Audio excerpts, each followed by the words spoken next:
Good morning. Hey, where's my camera? Oh, shit. I forgot to close and reopen OBS.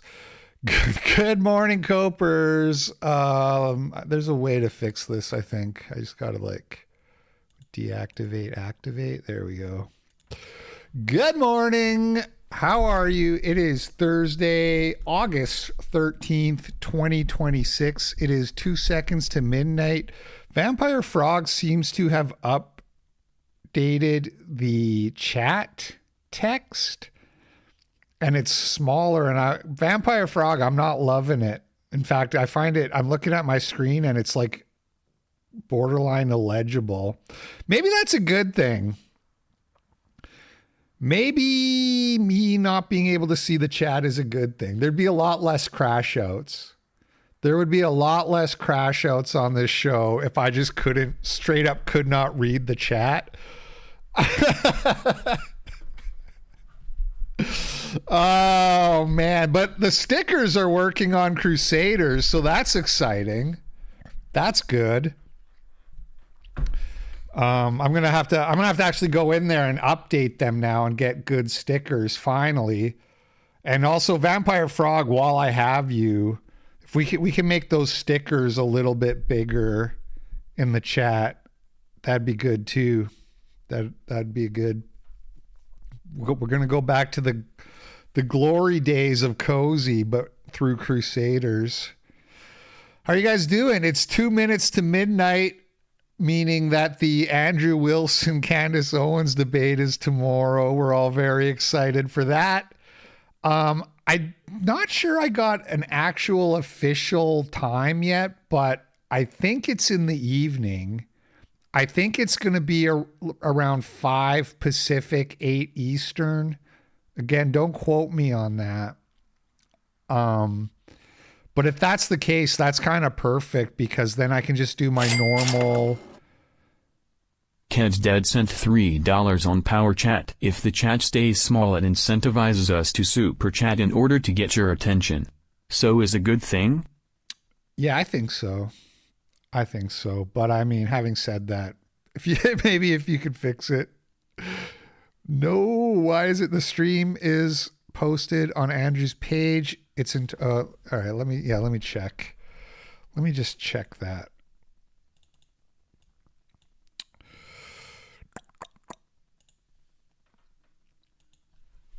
The Crucible.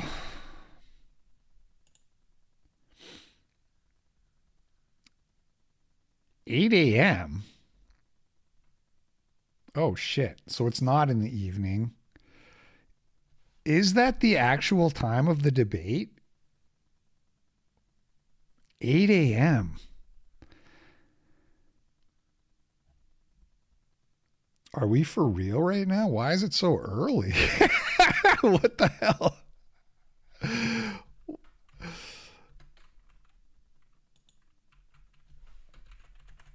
Why is it so early? Well, I'm off for the debate tomorrow. Should be awesome. For me. It'll at least be awesome for me. What do you guys say we win this thing once and for all? Well, Godspeed, Andrew. Are they for real? Or is he just starting the stream like 6 hours early? 10 a.m. Eastern. So that's actually 7 a.m. Pacific. Are they confused about the time zone differences? It must be 11 a.m. Eastern. Oh, maybe he's starting his stream an hour early. Video unavailable. So okay, so spoiler alert, PBD is moderating the debate. We're going to talk about this more when we get to the Charlie Kirk stuff. I wasn't really planning to start with this, but just trying to get the time. It does appear to be in the morning. It's like he posted a video on his own channel and then they told him to delete that. And because it's going to be only on Andrew's channel. And maybe he was an hour later than he was supposed to be. Here's mine sent 44 on BitChute. What mic do you use? $44? Why don't I see that on BitChute? Why don't I see that? What was? Hold on, let me look at the. There's no way. Was it? What? Oh, 144 pounds, 166 American dollars. Wait, no, that can't be right. It didn't update the goal. What's happening, Vampire Frog? It says this guy sent me $166 on BitChute. What is going on with that? It didn't update the goal, though. 87 sent $10 on PowerChat /Coopers. Happy Tuesday. I feel like maybe it was actually $1.66, but it's using like some kind of special BitChute currency. I don't know. We'll figure that out anyway. If I have to update the goal manually, I'll do that. But oh, it was a test alert. He was doing a test, so it was fake. Dude, don't do that to me. Don't. $2,000 on BitChute. Like, let's go. Oh, JK, LOL. 144 BitChutes, yeah. Okay, well, I'm not going to answer your stupid question then. You can try refreshing the widgets. Well, I mean, I don't understand is it not working? You mean the chat widget? Let's see.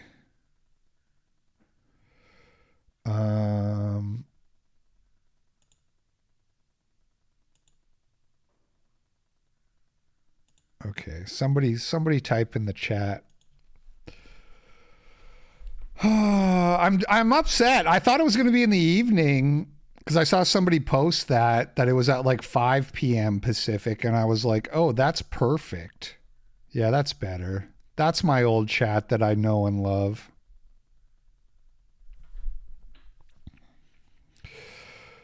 And turns out it's actually like 2 hours early, bro.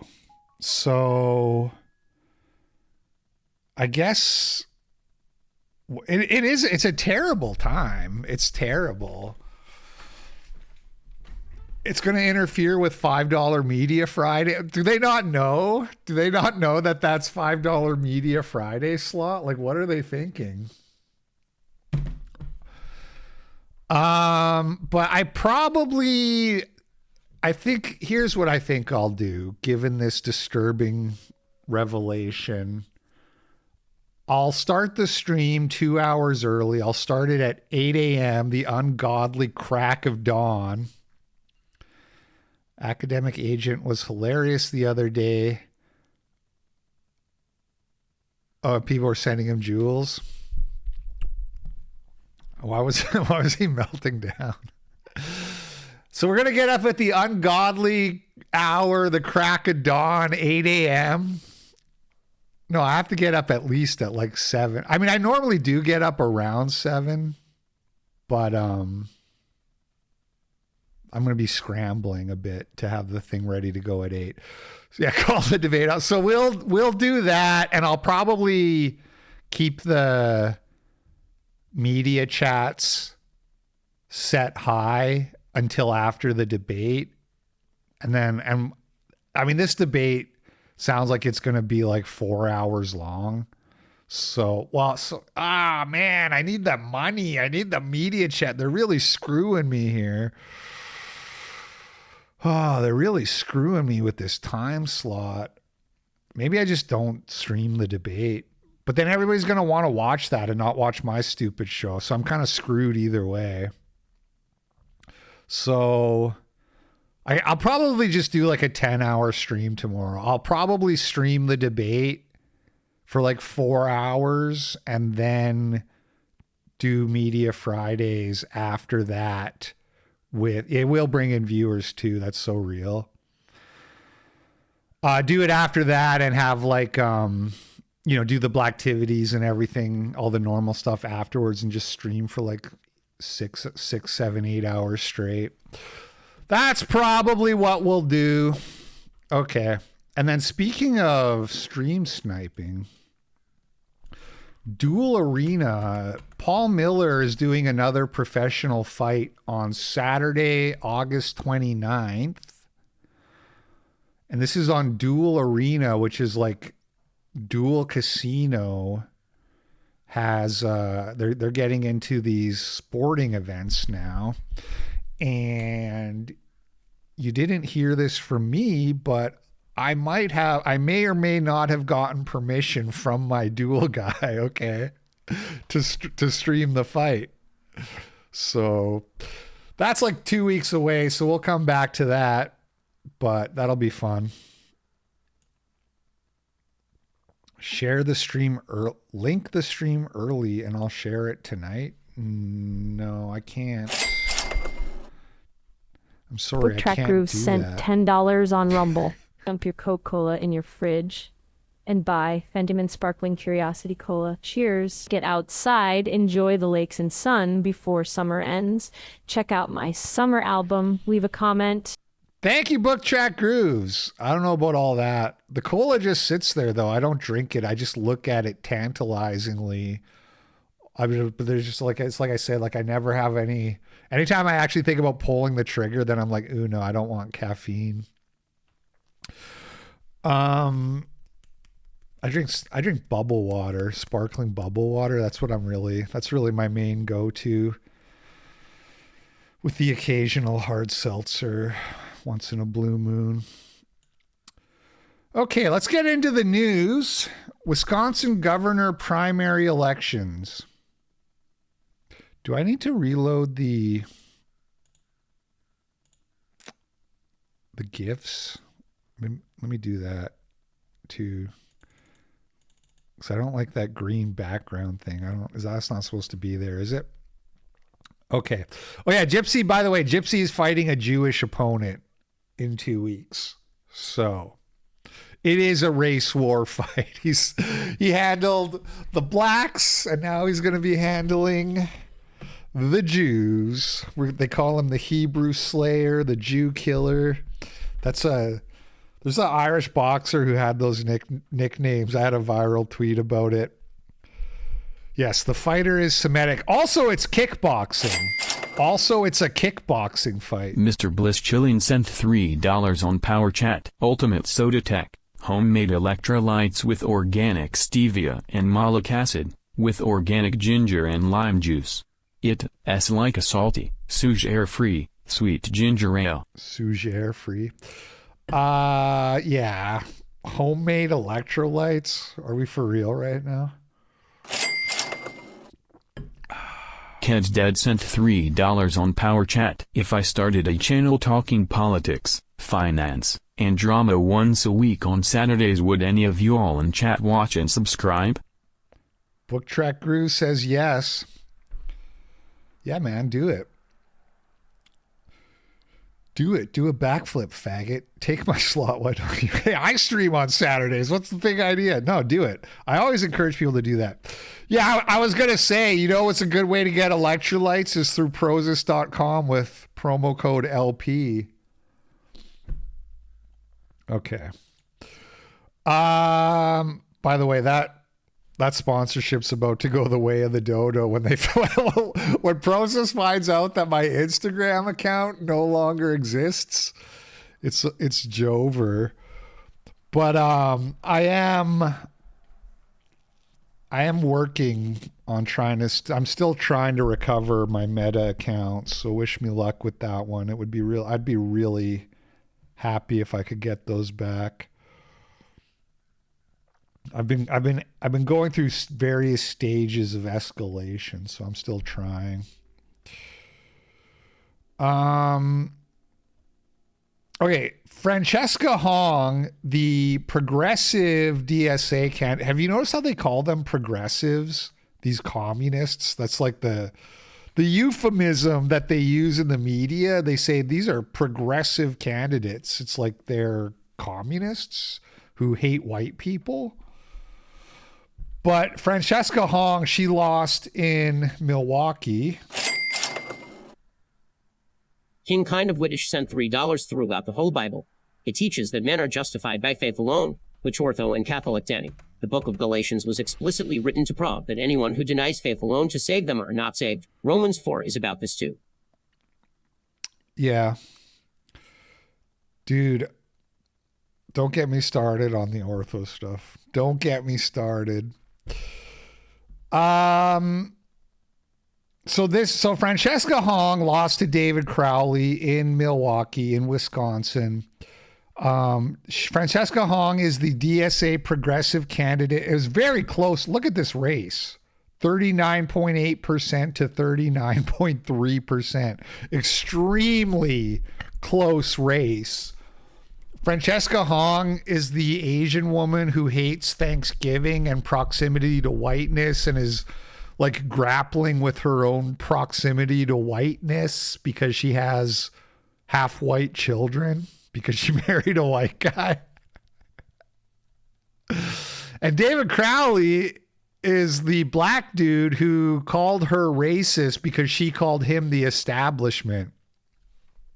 She said she's going up against the establishment, and he said, "You can't say that. I'm black. That's racist." So that's the state of politics in Wisconsin. But there was a bit of a scandal also because there was like a big hiccup with the vote counting. There was like 9 USB sticks that had the election results, and they accidentally only loaded 5 of them out of 9. And so then everybody thought that they were going to steal the election one way or the other. The question is, who would they steal it for? I guess the exact thing, yes, is if 5 of the USB sticks were missing results from the election, so then they have to go try to re-grab them.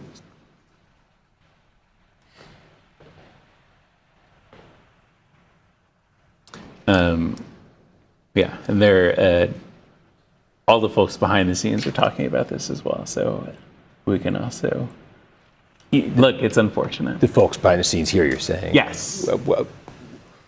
Are how do I ask this artfully?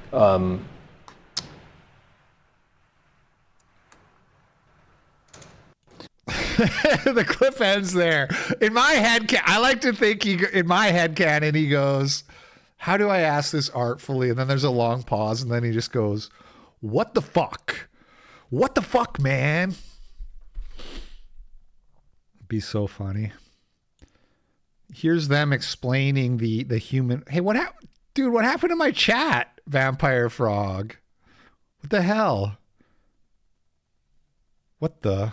There are 2 things. There's the audit log and the results. What we uncovered was that 5 of the sticks had the audit log downloaded and not the results. It's a human error.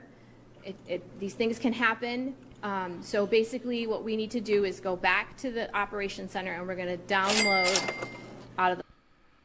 Destroyer of the Second Temple sent $3 on Power Chat. King Jewish living up to his name by spreading Jewish propaganda that's antithetical to ancient Christianity. You 100% can fall away and lose your faith. Your false teachings will not hold water. You are an enemy. I don't think that King Jewish would disagree that you could lose your faith, but I'm not going to get into it. If you guys want to have a super chat religious debate back and forth, that's your business. Those 5 machines, the results, and make sure that it's not the audit log. There are 2 things. There's the audit log and the... I think that's a straw man. So someone in the chat said they'd steal it for the non-progressive guy. Maybe that's why he won. Who knows? Who cares? It's a lose-lose. I guess the people of Wisconsin probably care a little bit. King Jewish sent $3. Romans 4 verse 5 says, however, to the one who does not work but trusts God who justifies the ungodly, their faith is credited as righteousness. No Orthobro or Catholic can affirm this. They always respond, but you can know what the Bible. You can't know what the Bible is. To the one who does not work but trusts God, who justifies the ungodly, their faith is credited as righteousness.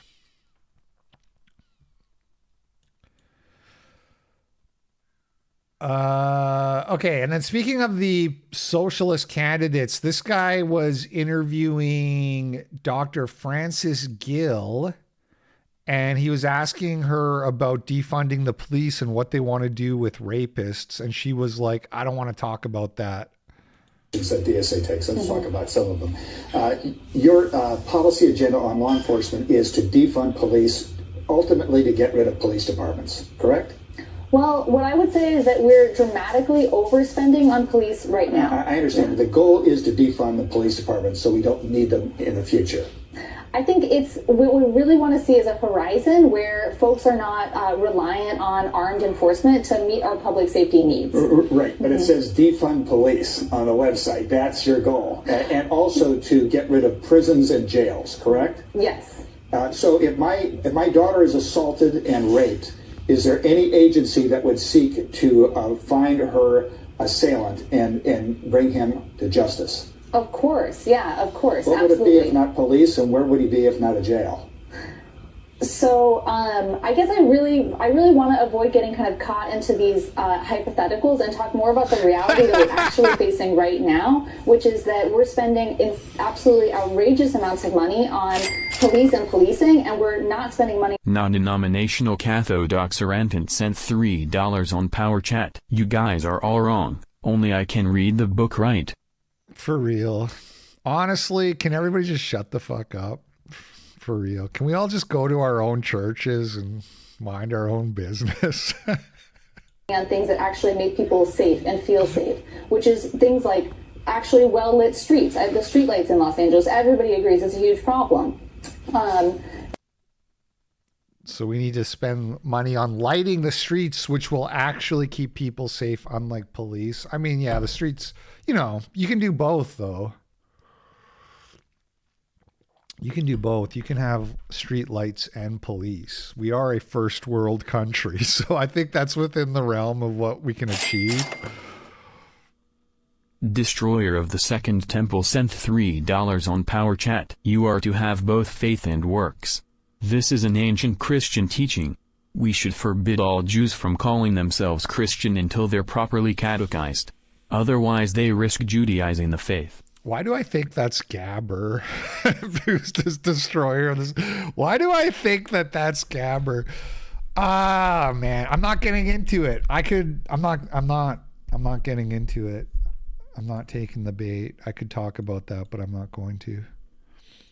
So what's an unsmoke? Mr. Bliss Chilling sent $3 on Power Chat. LP, are you coaxiodox or coaxiolic?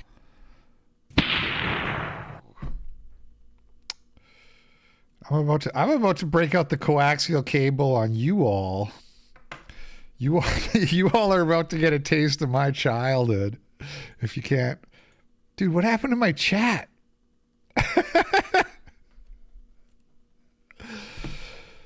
In other progressive news, more old Hassan clips.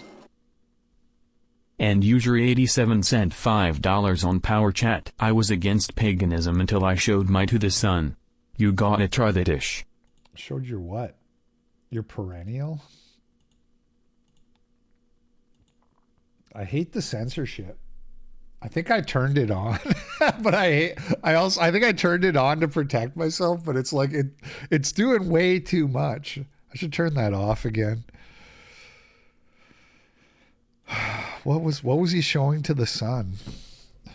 I'm gonna be kept up all night thinking about that.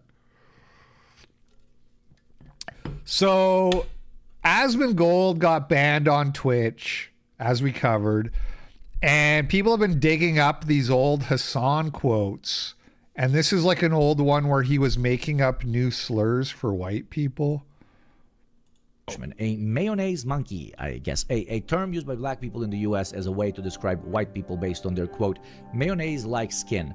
Bro, cum skin is way better of a deeper cut The Orthodox Xer sent $3 on Power Chat. LP, one can lose faith. I have been praying for a white woman so long, and the Lord denies me.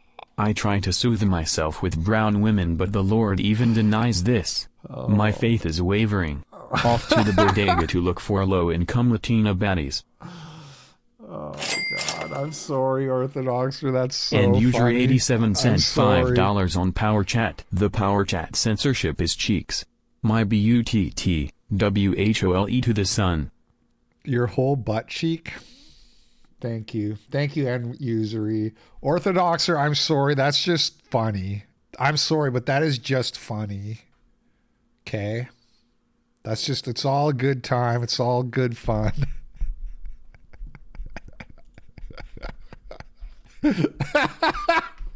Oh, shit. That was a good super chat. Thank you. Thank you for that one. All right. So, anyway, where were we? Hassan is saying you should call white people cum skin.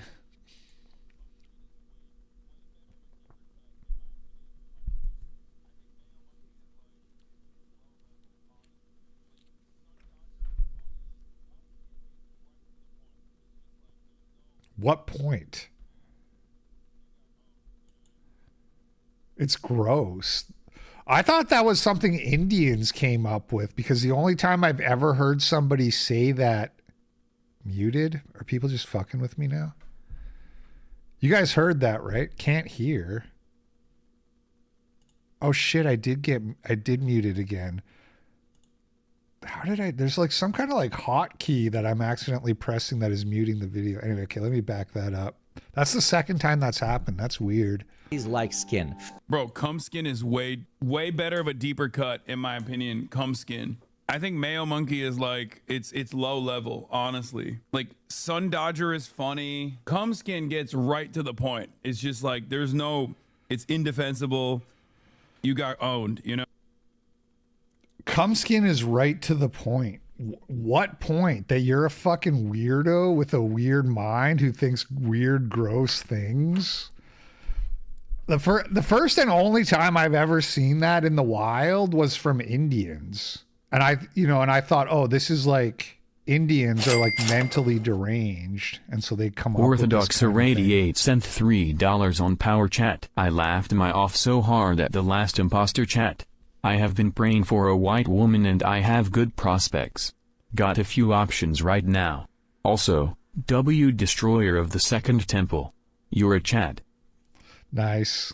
Nice one. Good luck. Good luck. I hope it works out, man. Keep us posted. We're all rooting for you. Especially if it's an actual white woman this time. Kidding. But not really kidding.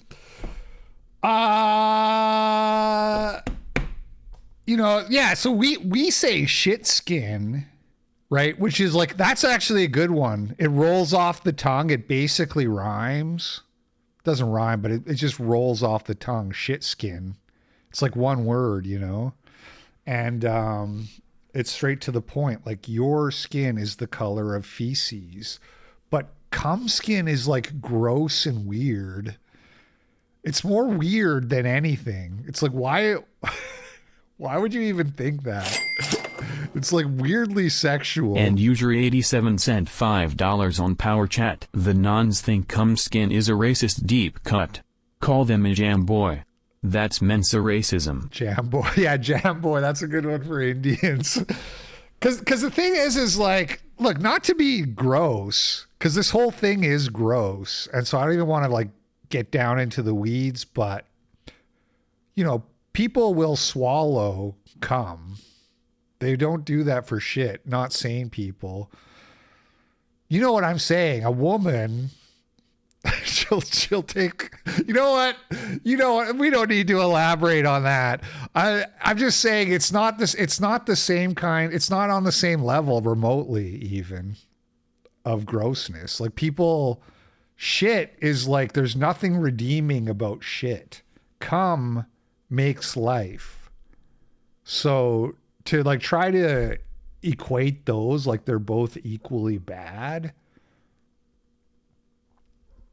just doesn't work. And it's weird. You're weird for even coming up with that.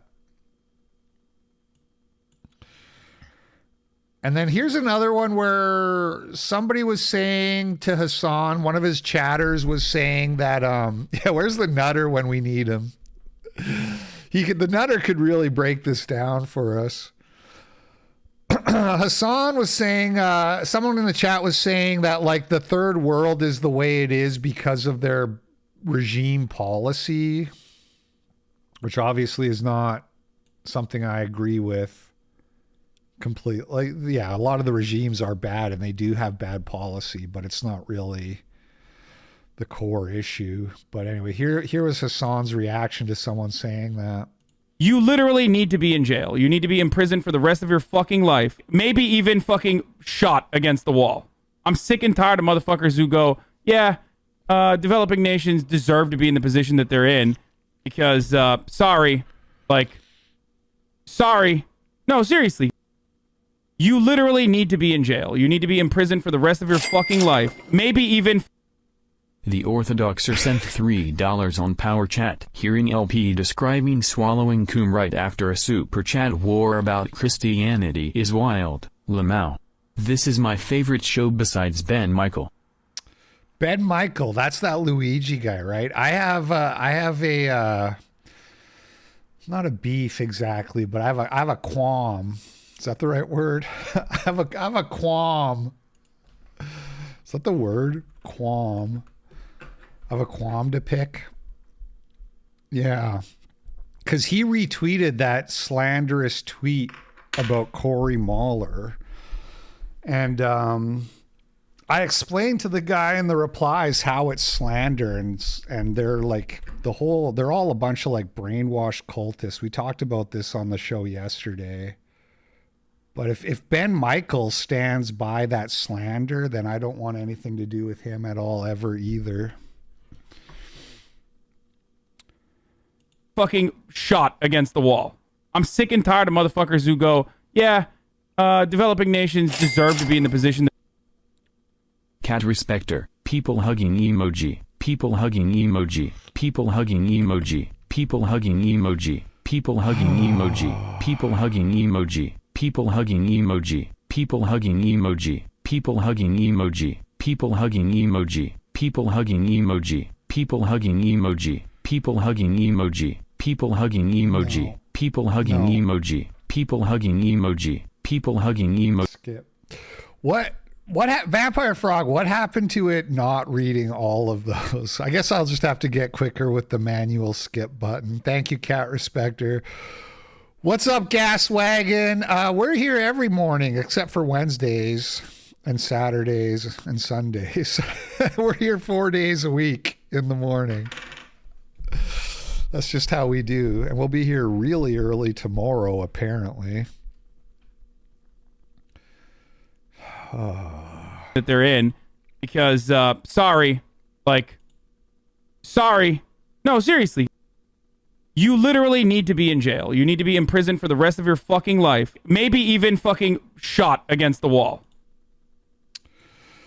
Anyway, the point is Hassan gets to say stuff like that and not get banned, but Asmongold gets banned just for saying we should gun down little Mexican children with machine gun nests as they're desperately trying to cross the border in hopes of getting a slice of bread. Not really, Gas Wagon. You can pretty much... I mean, I ask people not to try to spam slurs in the chat for the sake of it, you know. In other news, AOC has a split from her fiance, this is big news apparently, 30 million views on the TMZ tweet. This came on the heels of the announcement that she was freezing her eggs, which people speculated was a problem in the relationship. Our boy David Santacarla said, if a woman is approaching 40 and she's freezing her eggs, you're not the guy she wants to have kids with. I'd be embarrassed if I were him that she posted that vid. So AOC posted a vid talking about how she's freezing her eggs, which Doesn't have a super high success rate, by the way. A lot of women freeze their eggs thinking they can just have babies whatever they want, and then it just doesn't work when they try. But it turned out that this was very prescient because now it's announced that they have broken up. I see AOC as kind of a tragic character in a way. Like, I see her as someone who's like way in over her head. And she's getting like pushed to where like she's going to be like making a run for the presidency. Because everybody in the party like wants her to do that because they think she can win. And she is like, she's already over her head. You know what I mean? But she just like has to keep going. It's probably very stressful. I imagine she probably has a lot of stress in her life. The SPLC woman has been arrested on fraud charges. You love to see it. So we knew that there was this indictment of the organization, but now they've actually arrested this woman for fraud. So this could be, she could be actually facing potentially prison time for this. So that's nice. Nice thing to see happen to her. I know she was kind of like slash our gal in a way because she was giving money to all these racist dudes and their organizations, but she's also fat. And for that reason alone, she should probably be in jail. Unsealed a case against the former chief financial officer of the Southern Poverty Law Center. Can you please speak a little bit about what you've learned as part of that investigation and if we should expect more charges? So yes, today, my understanding is today there was an arrest made and there is a new indictment that includes the former CFO of SPLC. I don't have any comments about whether, we've said from the beginning, everybody, not just me, but anybody who's talked about this case, like virtually every criminal case, the fact that Dude, they have happy merchant emojis on Kick. That's wild. an indictment is returned doesn't end the investigation. It's just part of the investigation in most cases, which is certainly true in this case. I think as alleged in the indictment, this individual participated in the scheme as alleged. I believe she was part of the effort to open bank accounts in completely fictitious companies' names and make payments to individuals for reasons that were not that were not accurate as described. But I don't have, I think the indictment was unsealed this morning. I believe it was unsealed this morning. I think the arrest was this morning. I don't have anything to say beyond that, except to say that this is exactly what we said would happen in a case like this, which is that our investigators and the U.S. attorneys and the agents working the case can keep on working it even after the initial indictment. Thank you. More effort into Kick. Yeah. When we hit triple digit viewers on Kick, then I'll start trying to make money on Kick. Tucker Carlson claims Israelis connected to Benjamin Netanyahu shopped the Hunter Biden laptop story to him at Fox News. Okay, this is crazy. So Hunter Biden has been doing this massive press tour. The Nutter sent $3 on Power Chat. Eating pineapple makes nut tastier for the woman in your life. I've heard that. Likewise, if you eat pineapple, it turns us nut skins yellow. This is how Asians are made. So orthodox are if you get tired of your white wife, make her eat pineapple until she turns Asian. Damn, that's a lot of good info in that super chat. I gotta write some of that down. Pineapple doesn't work. This dude, Phaser drank cum. Talk about a self-report. How would you know? How else would you know? There's only one possible way for you to know that. Okay.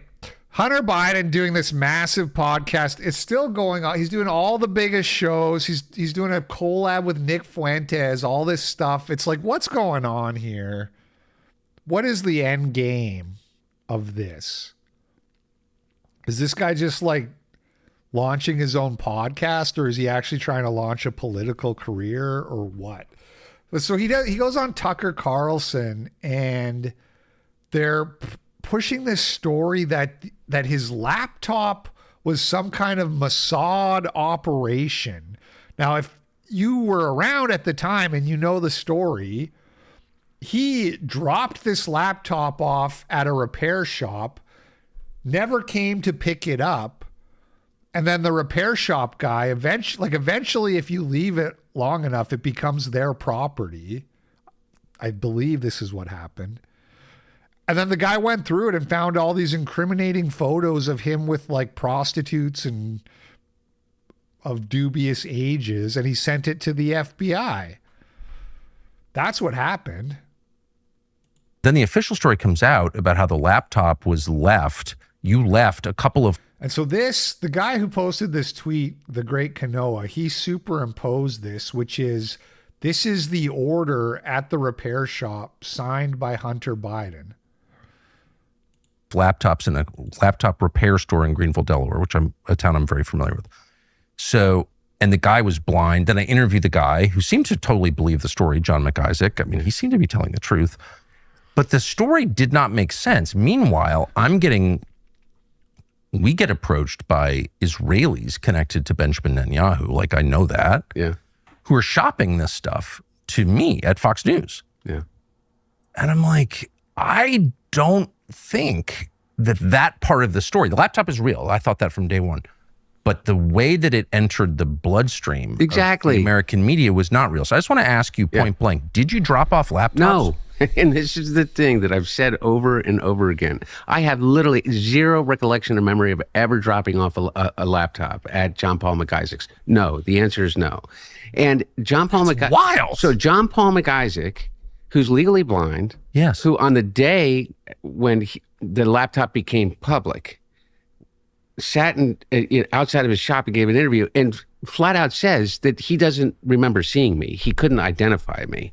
And also that his security cameras that he has don't have any footage from that time.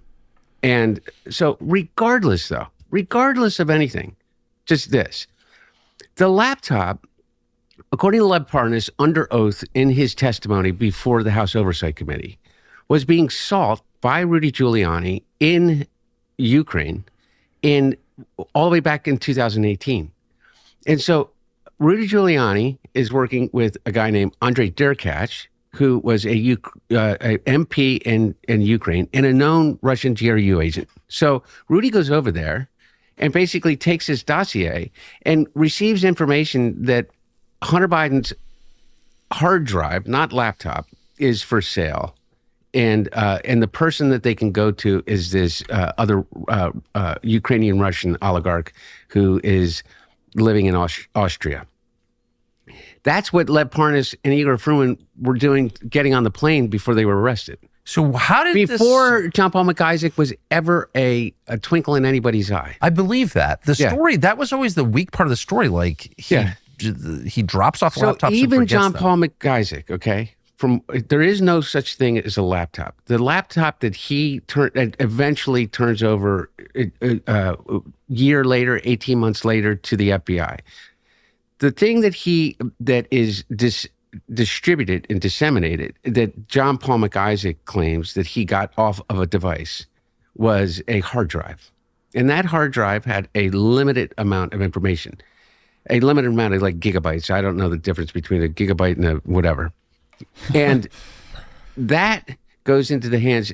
He somehow a gigabyte, a megabyte. I don't know. I'm just a down to earth guy. Now can't find anybody. You can't throw a stone in Trolley Square without hitting someone that knows me personally. Right. And he knows that. He's lived there his whole life. Instead, what he finds through this guy Applebaum is Rudy Giuliani's lawyer, Bob Costello. He turns over this hard drive. The hard drive becomes the platform from which all of the other stolen information from which, by the way, every single forensic expert has made it clear. is that there's no possible way all of the information that was eventually labeled as my laptop came from one laptop. It's like it's way too large. Came off the cloud. Exactly. They hacked my cloud. I write about this in this book. One. So on Substack, I'm like laying all of this out. And there's a hold on. Grok. Let me just see what Grok says about some of this stuff. Okay, Grok. I'm watching Hunter Biden talk to Tucker Carlson about his laptop, and there's a couple claims I wanted to check. First of all, he said that the guy running the laptop repair shop was blind, had no recollection of ever talking to Hunter Biden, and also had no security footage available from the time of Hunter Biden coming in. And secondly, he claims that forensic experts said there was too much data for it to all have come off of a laptop. How much data are we talking about? Like, how much data was there for them to reach that conclusion? The shop owner, John Paul Mac Isaac, is legally blind and couldn't visually confirm it was Hunter. He relied on the name given and a signed work order. There was no security footage of the drop-off because the shop's cameras overwrite after about 2 months. Hunter has said he has no recollection of dropping it off. On the data size, the hard drive copy examined by outlets like the Washington Post was about 217 gigabytes. That's a lot for a laptop, but not impossible, especially with years of photos, videos, and emails. Some forensic analyses noted the data had been handled and copied by multiple people over time, which complicated verification. Don't most laptops have like a terabyte? Or how much space does the average laptop have on it? Most modern laptops come with 512 gigabytes to 1 terabyte of storage, so 217 gigabytes fits comfortably on a typical drive. Comfortably. It's 50 to 25% of the storage. And also, like, he made it sound like there was he wasn't on the security footage, but actually the security footage simply was not available. You know, I know people love this conspiratorial thinking. They love to hear this stuff and be like, oh, so it was all like an op and somebody else dropped off. But you have to remember, like, you can't trust Hunter Biden either. Hey, bro, I have bad news for you, but you think this guy is like totally trustworthy? You don't think he would lie to sow doubt in your mind? You don't think this guy would play fast and loose with the truth? The Bidens are careful liars, right? Joe Biden, when the laptop came out, he said it's a smear campaign, but he never said it wasn't true. Same kind of thing here. Hunter Biden is saying things that are true, but he's doing it in a way to make you reach a conclusion when he probably does remember. You know what I mean? He probably does remember, but he didn't say, I never dropped it off. He said, I have no recollection, which would be a lie, but it's a lie that's impossible to verify because we can't read people's memories. Whole, the NDI, the whole thing about... So the signature would have to be a forgery if that was true, which obviously that's possible. But you could get experts to try to look at that and compare it to his other signatures, right? I guess if you're Mossad, you can probably do a really high quality forgery, but still. There's these different silos. There's the Netanyahu silo, the Israeli side. There is a Russian-Ukrainian side of it. And then there are the U.S. actors that include Steve Bannon, Rudy Giuliani, Miles Gow, and a whole... I actually don't like the font Piss Juggernaut. And I think the main problem is that it doesn't have the background is not dark enough, which Can we fix that, Vampire Frog? Can we do something about that? If we can't fix the actual font, can we just make the background darker? I could manually fix it, but I don't want to waste time doing that. I'm just going to refresh the cache again. A whole bunch of, Lev Parnas and Igor Fruman and all of these guys. Well, once the material starts circulating, the data from the cloud, all kinds of people get involved and they're shopping it for different reasons. And I agree. Yes. And so, but my point is, who stole it? Well, from the cloud? Yeah. Don't try to fix it, he says. Okay. Well, I did refresh the cache, so too late on that one. Well, I don't know. You have as good a guess as mine in terms of actually who was the original hacker of that information, who has the capacity to be able to do it. And so, I have but my... you don't have have evidence. I don't have... I mean, the idea that it's too much data to come from a laptop is just verifiably false. In fact, if you had all the data from somebody's laptop, 200 gigabytes sounds like about what you would expect, actually. A digital forensic evidence that it was hacked by this person or this. Jigaboo Daydream. Oh man, I said a trigger word. Although it's one of my favorite. Fox News host Tucker Carlson announced on air that a flash drive containing damning documents had vanished after a producer shipped it overnight via UPS to his team in Los Angeles, claiming the package had been opened and emptied in transit. However, within 24 hours, UPS located the missing drive during a search of their sorting facility and safely returned it to Fox News. This entity or this organization, that it was Mossad or that it was the GRU or that it was some kid in his basement and figured it out. Okay. I just think it's weird that Tucker Carlson is somehow trying. First of all, I don't understand how that rehabilitates Hunter Biden. Like, how is that even relevant? Just to be clear, that is your laptop and you were smoking crack and banging prostitutes, and some of those prostitutes looked a little young. So we agree on all of that part being real, but you didn't drop it off at a repair shop, so you're innocent. Doesn't really work that way. And also, this is kind of the thing that like Fuentes is talking about, where it's like every we have to blame everything on Israel.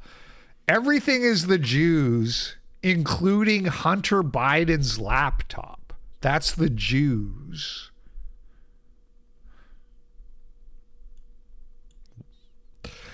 I mean, it's possible it's true, just to be clear, because they probably wanted Trump to get elected. That was the 2020 election, right? So that's the election Trump lost. So it's not that it's like totally impossible. But it seems like also highly plausible that Hunter Biden dropped it off at a repair shop and then never went to pick it up because he was too busy smoking crack and doing his corrupt deals in the Ukraine. Okay, that brings us to our next story. The Irish man in a supermarket who said something anti-Semitic. The face of pure hatred. Look how happy he looks. I love it. The face of pure hatred. He's just like smiling, glowing in his lane, flourishing. An Irish citizen visiting France tells two Jewish visitors he's sorry Hitler didn't finish the job. They started videoing him and he threatens to kill them. Identified himself as Paddy from Ireland. And then this guy tags in some Jewish anti-Semitic. Le Service de Protection de la Communauté Juive. The Protection Service of the Jewish Community. And he says, don't hesitate to contact me to send you some information. This guy's in Australia. Broadcaster security expert kicked out of 109 subreddits. Follows me on X. Let me go to the beginning. I'm glad that Hitler didn't finish the job. Go on, play it again, Paddy. Play it again. Paddy the Irishman. Say it again, Paddy. They're all like this. It's like they're all Rabbi Shmuley. Every Jew is just Rabbi Shmuley. They bust out their camera and they go, say it again, say it again. Because they know the power they hold. Because they've cultivated this culture where you're not allowed to say these things. And if you do, you lose your job, etc., etc. Probably get kicked out of France early.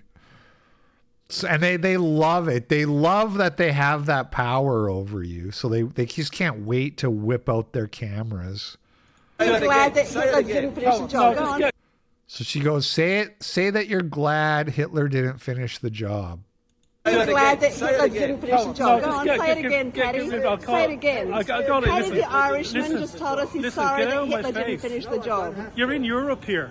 That's okay. You're in Europe here. That's right. Go on. But go on, tell us again. You're sorry Hitler didn't finish the Come back, Hitler. Come back, Hitler. job. Please, he tell said. us again. Tell us again, Paddy. You get the fuck away with me before I put a fucking bullet in your head, okay? I'm glad that... Damn. That was cold-blooded. I haven't watched it. That was cold-blooded. I didn't hear him say, I'm sorry Hitler didn't finish the job. It's true, we didn't hear him say that. I hope he sues you for defamation. There is no proof he said that he's sorry Hitler didn't finish the job. I would love him to sue me, and after I'm awarded costs, I can assure that he, his children, and his children's children die in poverty. He, his children, and his children's children. So speaking of biblical morality and going after people's kids, the Jews have no problem with that. Okay, the Jews have no problem with hurting your children to punish you.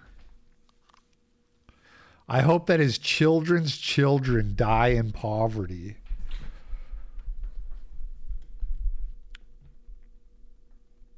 For having an opinion. For not liking Jews. Who insists that you have to like them? Lots of people don't like me. I don't insist their lives get destroyed. People who don't like white people, we should deal with them. We should kick them out of our white countries. Everybody who doesn't like white people should have to go live in Africa.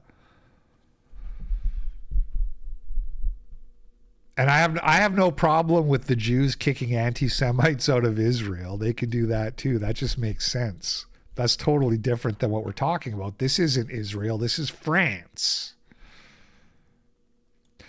Anyway, Gavin McGinnis posted this recording of his Twitter. He goes, okay, X, I get it. Someone was rude at the supermarket. Anyway, what's happening with Jamal? So this is him scrolling his X feed, and look at this. So there's the video over and over and over. And look at all the captions. So this is like what the fuck is wrong with so many of the Irish? Kelly J. Keane. She blocked me on X, by the way. She's like some kind of based turf. What the fuck is wrong with so many of the... Notice how you can make a statement like that, but if you said, what the fuck is so wrong with so many Jews, you're literally Hitler. Do you notice the hypocrisy of these people? The way they like to smear white people? Posey Parker, yeah. Never should have given women platforms. Lawrence Fox. The last exchange is a glimpse into the soul of a leftist. Truly frightening people. You don't even know if this guy is a leftist. You don't know. Could he be? Sure. You don't know that.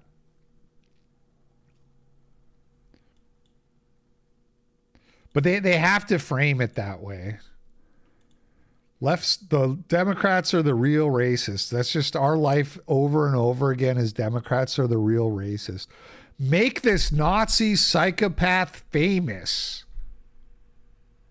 So, X. Now, this is something that happens on X a lot, is they show you the same thing. They show you the same story like 5 different ways. It's not necessarily always back to back like this. Like, this is like an extreme case. But I like, you know, as a high IQ Mensa member, I don't need to be told the same thing 5 times. So it always bugs me when X does this. But it's also worth like noticing what stories is it doing it for? Like, why is it shoving all these dudes, all these like based right-wingers kvetching about anti-Semitism and trying to ruin this guy's life? And X is just like pummeling you with this. And then right at the end, the GOAT, national conservative. What's happening with Jamal? Interracial couple charged with murdering their friends. Another interracial couple while they slept. Dude, that story's crazy. Jamar Probst and Tosh Lewis. We need to get that in the Blacktivities for tomorrow.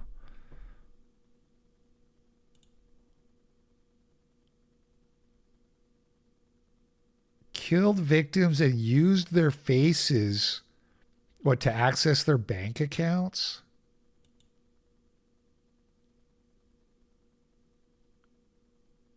Probst and Tasha Lewis knew the Murrays and that court documents say the suspects, Jamar Probst and Tasha Lewis, knew the Murrays and that Tasha stayed at their home the night of the murders, unlocking the back doors so Probst could come in and kill them in their sleep.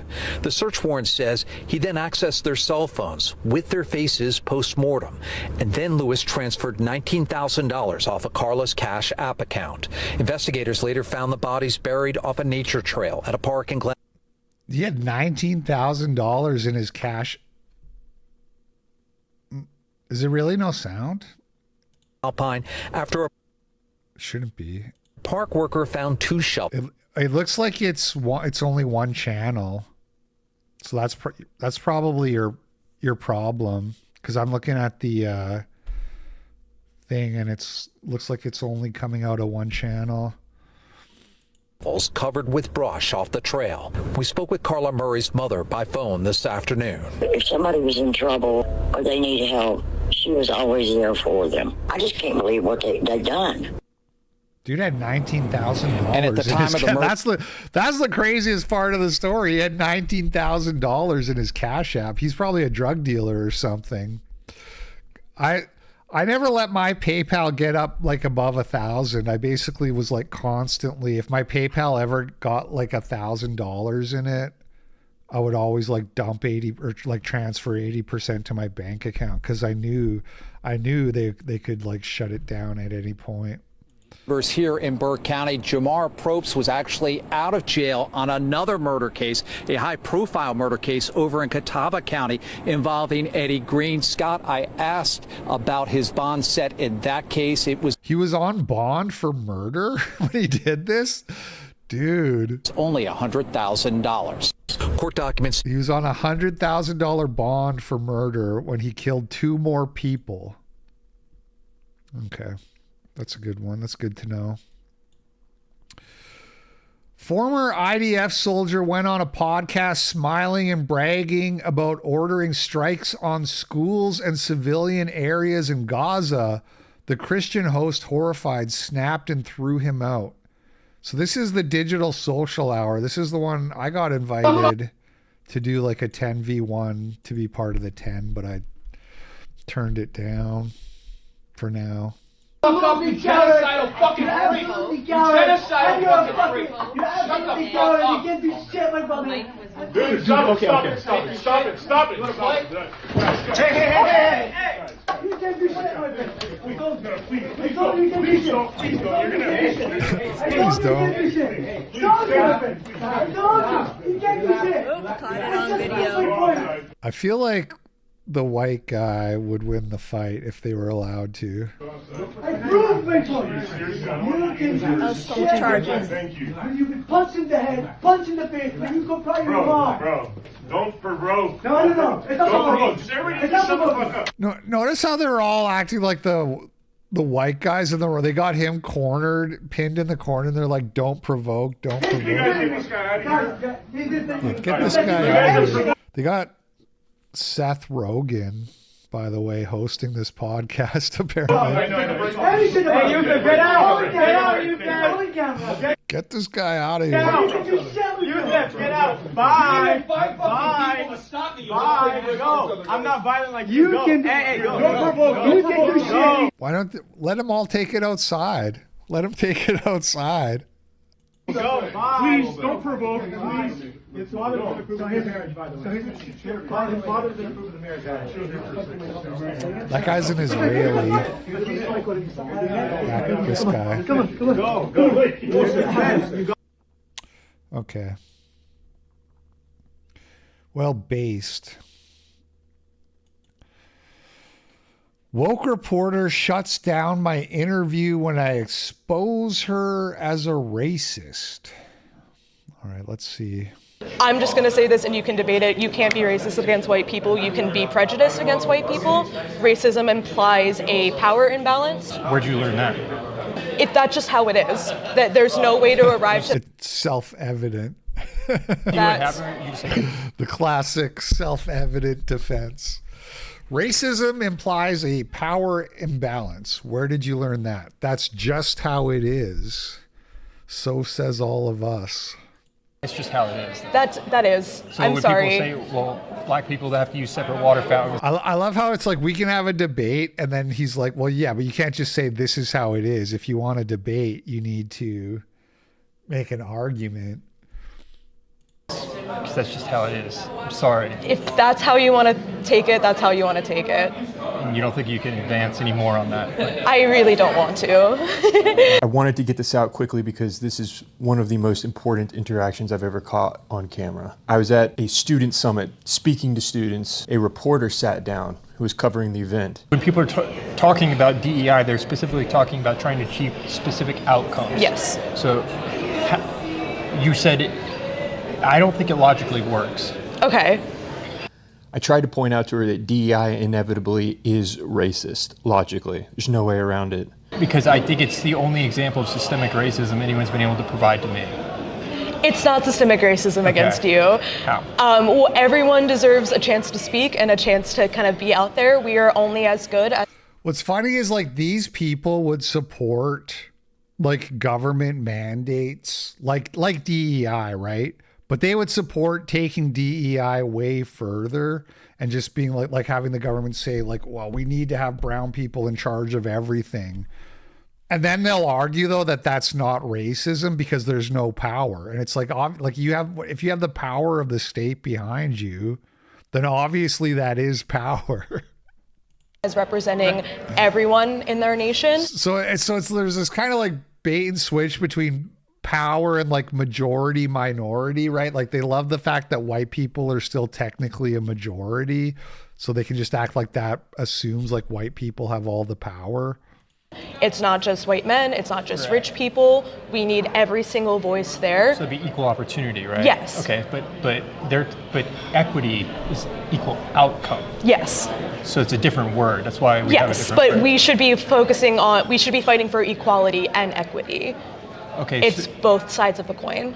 But if equity is, am I misunderstanding equity? I don't think you are. I think equity is leveling the playing field so then everyone can reach an equal opportunity. Okay, so let's run through an example. Like, how do we level the playing field? I'm a firefighter, volunteer firefighter, so let's use that as an example. If there's not enough of a specific skin color in the fire department, How do we fix that without being racist? It's also just reaching out to demographics who don't. That's advertising. It's advertising, yes, But that's not equity. It's making sure those people that feel comfortable joining a group like firefighters. So we'll put, because mentally we have this column of advertising. Mhm. We're trying to put that aside and understand equity though. Because you're advocating for DEI, right? Yes. Okay, so can you get into the DEI portion of it beyond advertising? Just that like everyone is equal of a, I don't really understand what you're asking. Keep in mind, this is someone who has already graduated college. I doubt she has ever been challenged on this ever before. It's opening up these doors for everyone so we don't have to get to a point where that is an issue. Can we get specific though? What does it mean opening up the doors without lowering standards? It's allowing people to understand that everyone is welcome and bridging the gap. Advertising. I agree with you on that aspect. I think that's part of it. It's showing off So what's the that other you're. part though? What do you mean? How do you get equal outcome? By making sure the standards are the same, by making sure everyone feels welcome and is trained the same way. That has nothing to do. DEI has nothing to do with So they really believe like that. First of all, that all the employers are racist and don't think that. Which I mean, some of them probably are, but that's because that's correct. that if you think that like the average black candidate is less competent, that's also just like true, unfortunately. But that's true. But they think they can fix that with like a fucking educational video. You know what I mean? They think that they can like record a video about how black people actually are competent, and then you watch that, and now you're fixed. This is how they think it works. As if we weren't all bombarded with this stuff our entire childhood about equality and Martin Luther King and all that kind of stuff, right? So that's first of all. And then what was the other thing I was going to say? I lost it. Standards. Oh, equal trainings. So she also thinks that like when they hire non-white people, they intentionally give them worse training so that they can't do good in their job. She said that. She's like, we need equal training. That part's totally fake. That part isn't real at all. The racism thing is real because people are not that blind. So yeah, there's some people have those kind of racist views because they're not blind. But the idea that they would hire brown people and then give them worse training, that doesn't happen at all. You just said making sure everyone is trained the same way. Yes. How is that DEI? That's just basic hiring. Right. That's my point. Is it's not DEI. Yeah. So can you explain to me DEI? DEI is making sure everyone feels welcome and secure, and that you're not. DEI is just making people feel welcome. It's making sure everyone has the equal opportunity to apply to something. Everyone has the equal opportunity to get hired. That'd be equality. That's not DEI. DEI means something very specific. Equity means something different than equality. That's why we have different words for both of them. Okay. Everyone has the equal ability to become a firefighter. Yes. But that's not equity. Okay. Okay. So do you think DEI now, if we look at it through this lens, do you think pushing for equal outcomes might be a flawed process? I still don't think so.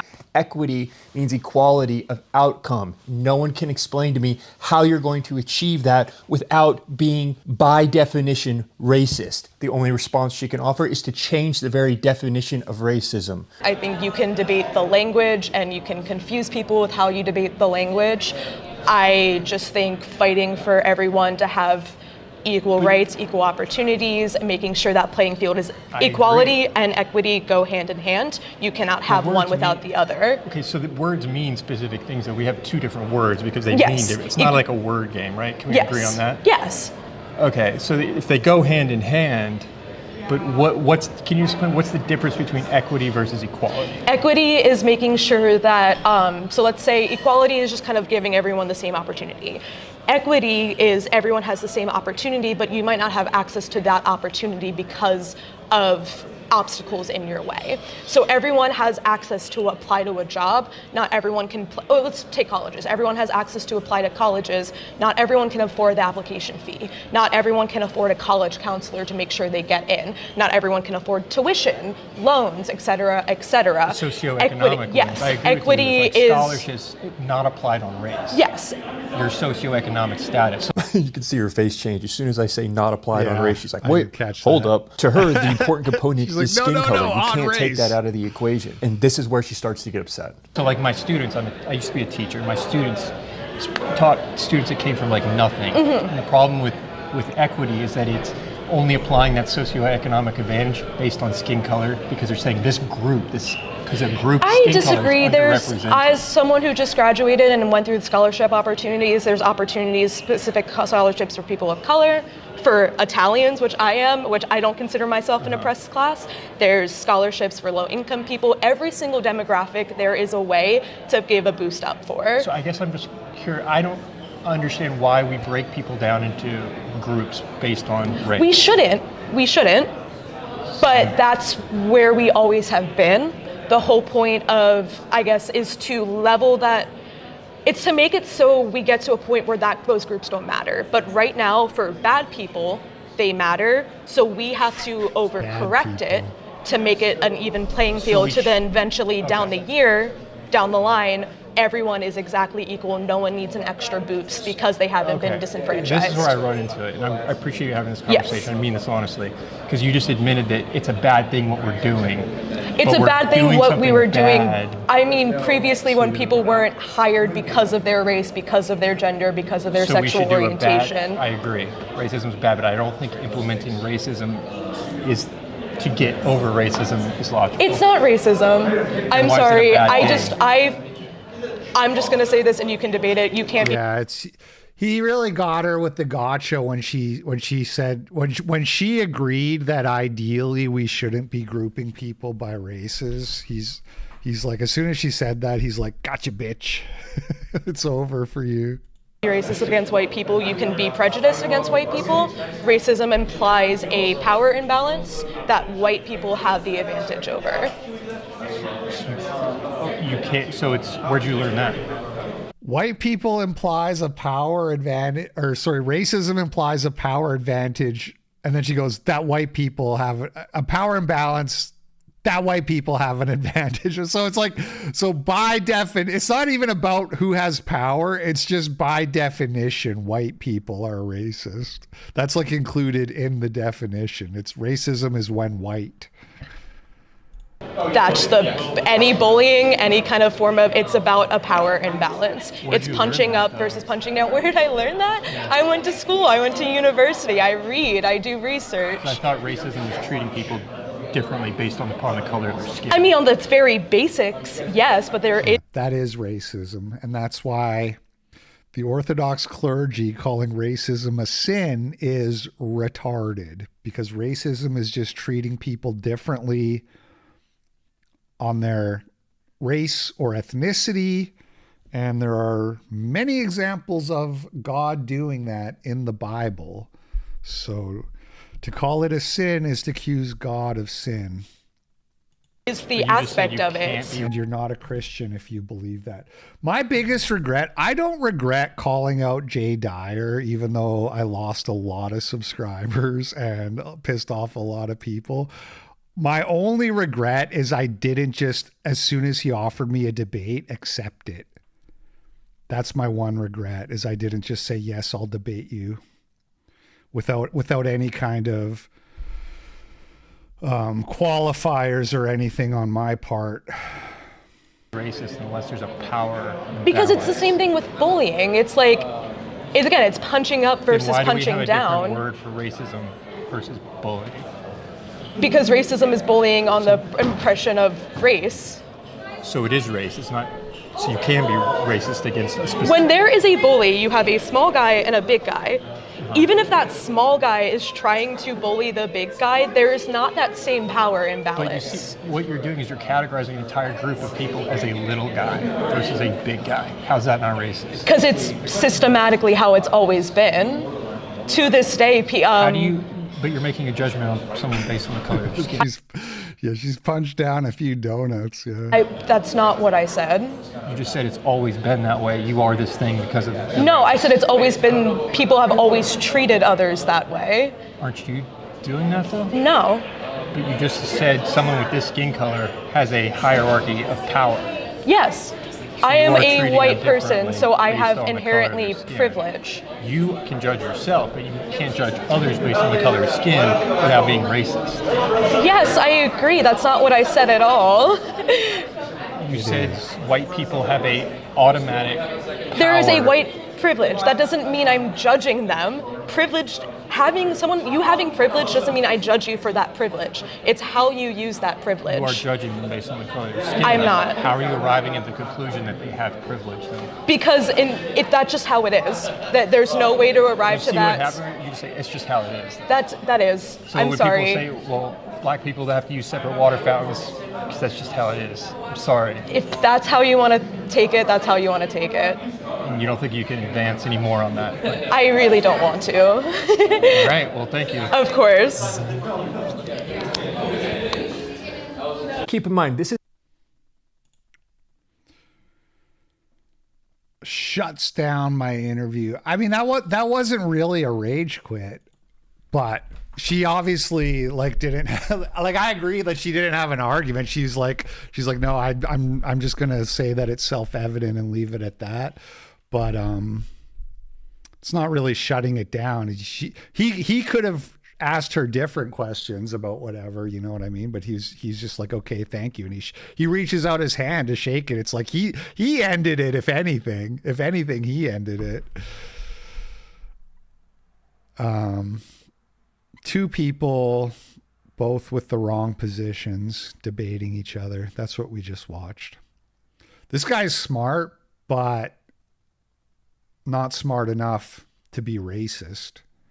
Smart enough to get a brand deal, maybe, but not smart enough to actually address reality, that group differences are real.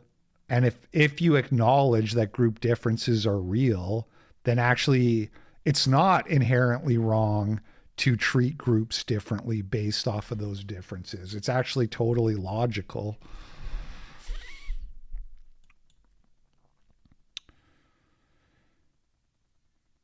Maybe not ideal, but the problem with idealism is that trying to force idealism onto an imperfect world can often create more problems than just using some broad heuristics that actually work well. Anyway, Candace Owens. Okay, so the debate's happening. We talked about that already. It's happening apparently at 8 a.m. tomorrow. For no one knows why. No one knows why it's at the crack of dawn, but that seems to be the case. Right. And user 87 cent $5 on Power Chat. Why shouldn't we be privileged in our own nations as 7% of global population? Exactly. Or so it's about revenge. Exactly. So many easy responses. Yes, thank you. Why shouldn't we be privileged in our own nations? Exactly. The problem with guys like that Warren guy is he wants to argue, because he's obsessed with individualism. He'll want to say, well, what about a poor white guy who was abused as a kid? Is he, you know what I mean? He wants to argue that you can't make these group judgments, but it's much better to just say, why shouldn't white people be privileged in their own nations where non-whites are here as guests? Trying to catch Wilson hungover. Well, so Wilson, is he flying in today? So he's going to be a little bit jet lagged too? I don't know. I'm not going to speculate too much on why it's so early. Grok says it's, so 10 Eastern is actually 7 Pacific. But the Crucible stream doesn't start until 8. So I'm gonna trust the time on the Crucible YouTube channel over what Grok says. Hey Grok, what time's the Andrew Wilson Candace Owens debate in Pacific time?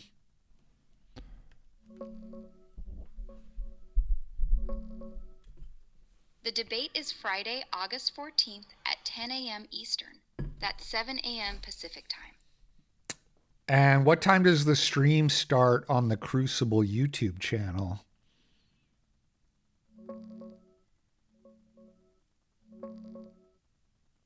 The Crucible YouTube channel has it scheduled for 8 a.m. Eastern on Friday.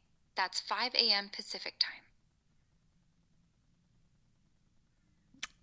No, it's scheduled for 8 a.m. Pacific.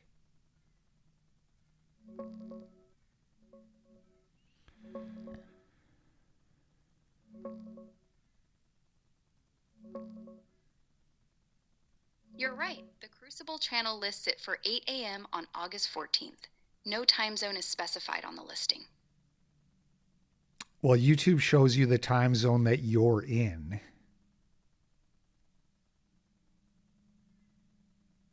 Ah, that makes sense. So if it's showing 8 a.m. on your end, that's Pacific time. The stream starts at 8 a.m. Pacific. Why would the stream start an hour after the debate starts, Grok? Good point. If the debate is at 10 a.m. Eastern, that's 7 a.m. Pacific, and the stream is at 8 a.m. Pacific, then the stream would start an hour late. That timing seems off. So probably the debate starts at 8. Hey, let me rephrase. Where did you get the 10 a.m. Eastern time from? What's your source on that?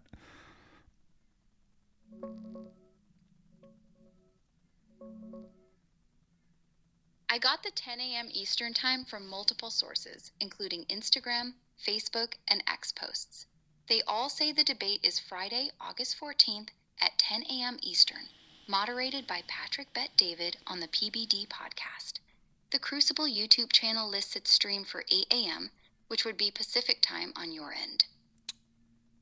Okay, but whose Instagram, because don't you think the Crucible would be a better source than random Instagram comments?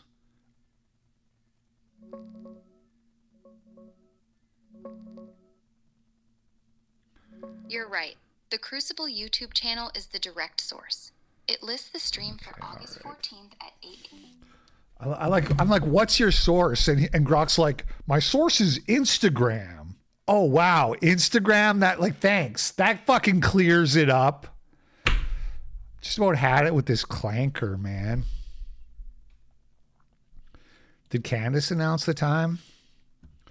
So Andrew Wilson is a self-described master mason. Probably nothing. So I'm going to talk a little bit about myself, only for the purposes of trying to explain to you that I have some intricate knowledge in some of the things that Woodcoff has lied about, chiefly his book, The Masons and Their Lies. I was a Freemason, master mason. I don't remember exactly how many years. I think 3 or 4 years. Okay, I still have all of my dues cards. I still have the Lodge Bible that was dedicated to me by everybody in the lodge. Okay, I was a Freemason myself. So I'm going to talk a little bit about my. Yeah, Big Papa Fascist. So you become a master in only 3 years? Is that how it works? I don't know. So there's no announcement on the time on Candace's Twitter. She has 3 tweets in the last 24 hours. And then on Andrew Wilson, the same thing. We already looked at this. There's no big, here's the time. There was a Patrick David Bet tweet, which linked to a deleted YouTube video. How much has he raised, by the way? 63,000.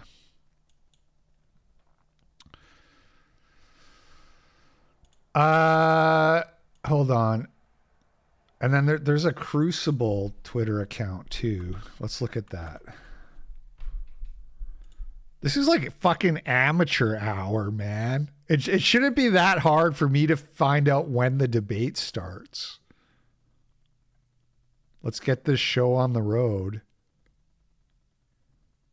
This is how Candace beats you.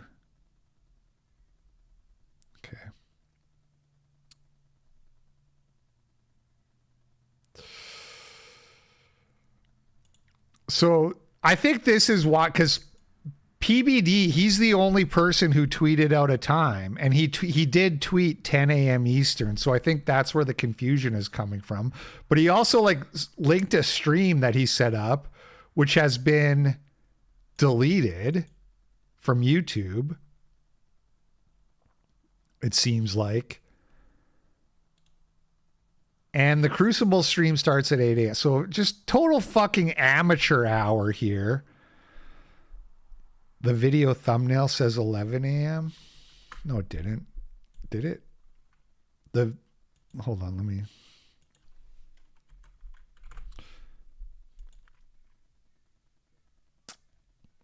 Is this the right account?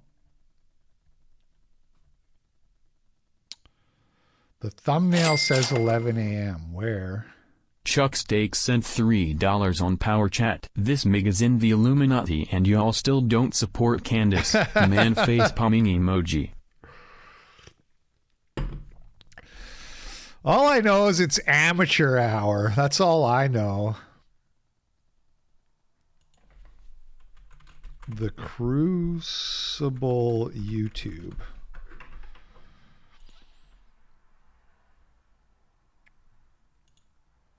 $106 people waiting already. 8 a.m. Pacific. Not 7.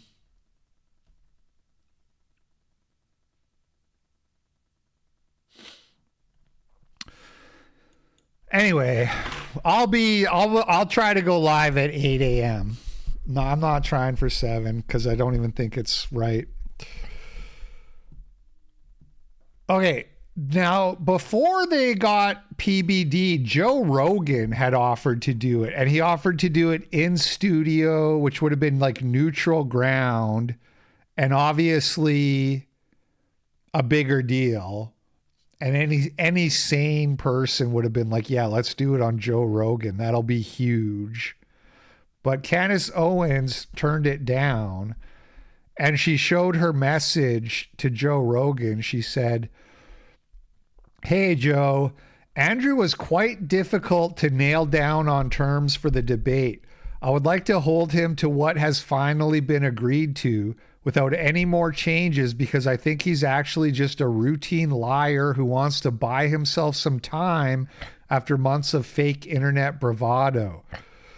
He cares and knows nothing about the Charlie Kirk case and yet has been ankle biting for 4 months now over an issue that actually deeply matters to me. It's not every day you watch your friend get assassinated and then have to deal with a chain-smoking loser who is challenging you over documents and incentives he's never even bothered to read. After lying about me on your show so brazenly, Andrew now has my attention. Were it any other person who I thought was being honest about their opinions, I would be grateful for the opportunity to jump on your platform and debate. But in this unique circumstance, I'd like to hold Andrew to his own express bravado this Friday on my podcast." So I guess to do it on Joe Rogan, it would have taken more time and not happened tomorrow. And that was Candace's main problem, is she wanted to do it tomorrow, which is fair, I suppose. But people also like to say that Joe Rogan won't invite Candace on because he's whatever. He's owned by them or whatever. And here's Joe Rogan inviting Candace on. So you can't say that anymore.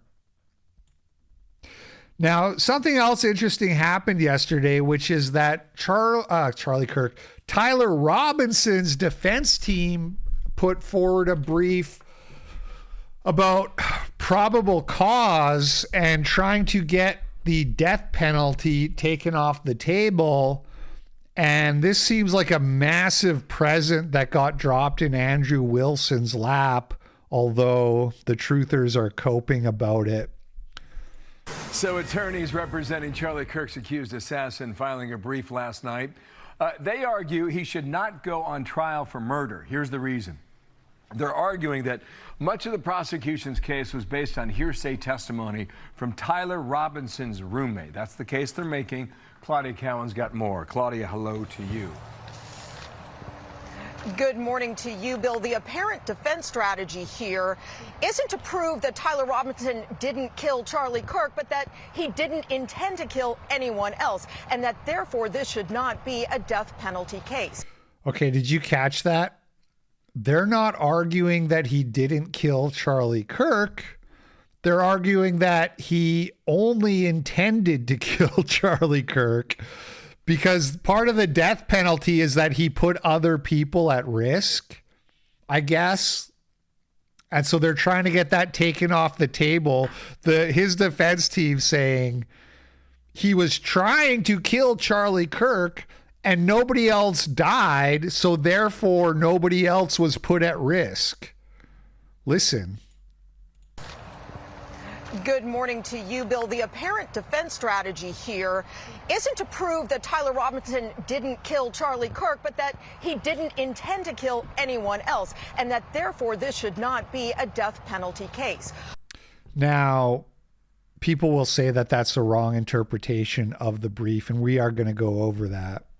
Robinson was charged with aggravated first-degree murder because prosecutors say he fired a high-powered rifle from a good distance away into a crowded Turning Point USA event where others, including children, could have been killed. And at a preliminary hearing last month, they presented overwhelming video, DNA, and ballistics evidence to convince the judge to proceed to trial. But in a new filing, Robinson's lawyers argued the state has failed to establish probable cause, that the shooter knowingly created a great risk of death to another other than Charlie Kirk and himself.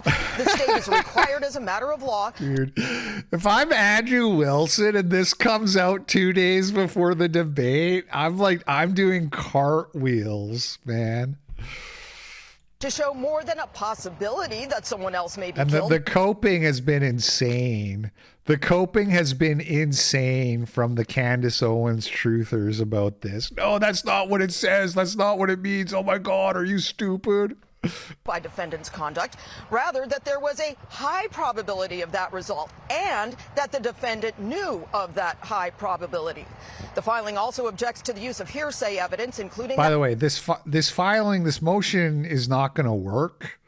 And Tyler Robinson will face the death penalty. And that's my prediction. Whether he gets it or not, we'll see. But he will be facing the death penalty. Videotaped Which I believe they have firing squads. Interview with Robinson's roommate and romantic partner, Lance Twiggs, who told investigators Robinson confessed to the crime. The defense said the state failed to prove probable cause by reliable evidence and that therefore this case should not proceed. Everyone is back in court on September. Is that dude? Every time there's a bald guy with glasses, every time there's some Norwood 7 with glasses, you guys are like, is that LP? September 1st for closing arguments, and then the judge will issue his ruling. Bill, as you know, Judge Graff does not routinely make rulings from the bench, so it's possible we could mark the anniversary of Charlie Kirk's assassination on September 10th before we know whether his accused killer will stand trial. Wow, that's something else. Claudia, thank you. Claudia.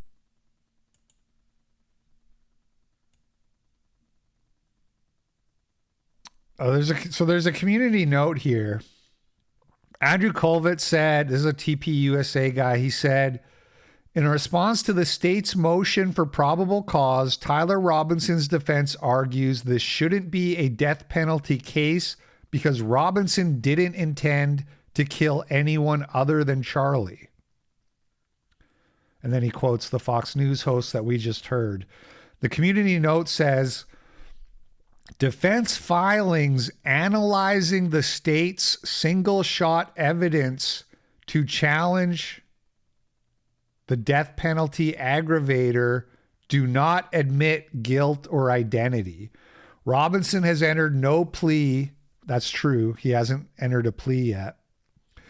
The brief also contests hearsay ID evidence and seeks denial of bind over. Right.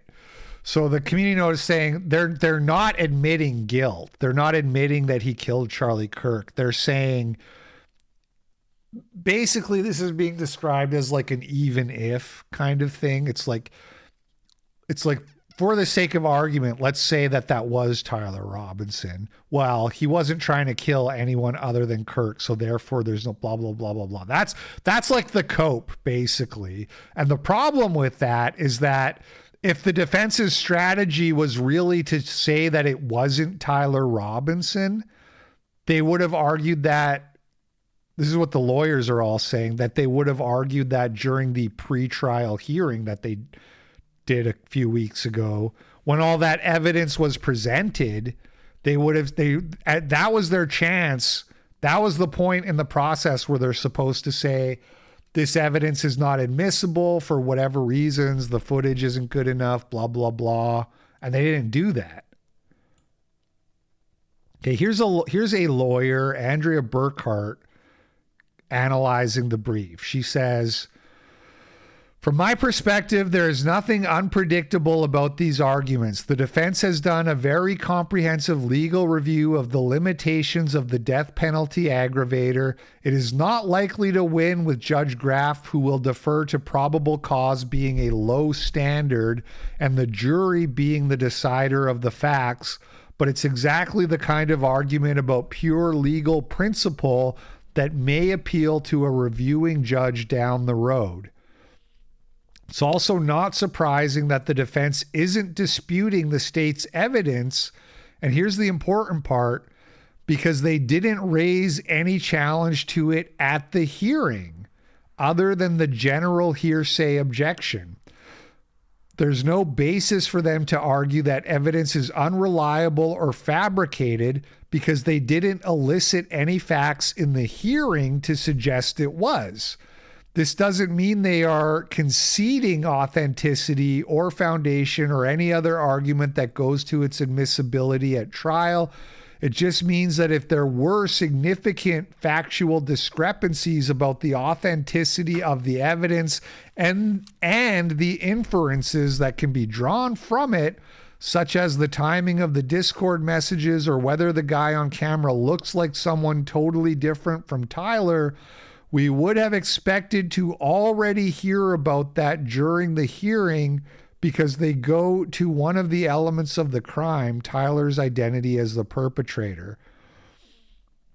Everything that we are seeing remains consistent with what you expect from a defense team who realizes that fact defenses are a long shot and focus their resources and their credibility on the battles they think they can win.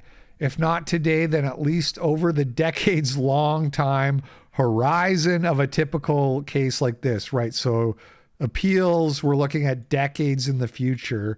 But what she's saying is, this is the strategy that a defense team does when they don't think they can win on the facts. That's what she's saying.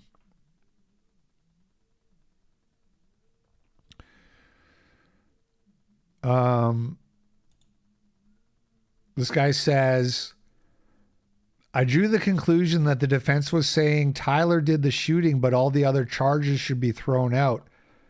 Nick Rakita says, they aren't admitting it, but their legal defense for probable cause are focused on mitigating the death penalty rather than fighting the wave of evidence presented of the murder. Andrea points out, importantly, that the main conspiracy defenses related to the authenticity and identity aren't raised. They will try and argue admissibility at trial, but this is a good indicator that authenticity isn't the avenue. So there you go. Viva Frey highlights a couple points from the brief that sort of cut to the core issue that people are talking about. The communications the state admitted between Mr. Robinson and Mr. Twiggs indicate Mr. Robinson's intention to kill Charlie Kirk. And then, quote, I had the opportunity to take out Charlie Kirk and I took it. There is no mention of any threat or intended harm to any other individuals. So they're saying Tyler said he only wanted to kill Charlie Kirk. The statements by Mr. Robinson contextualize his altruistic advice to Mr. Twiggs to exercise his first rights under the amendment.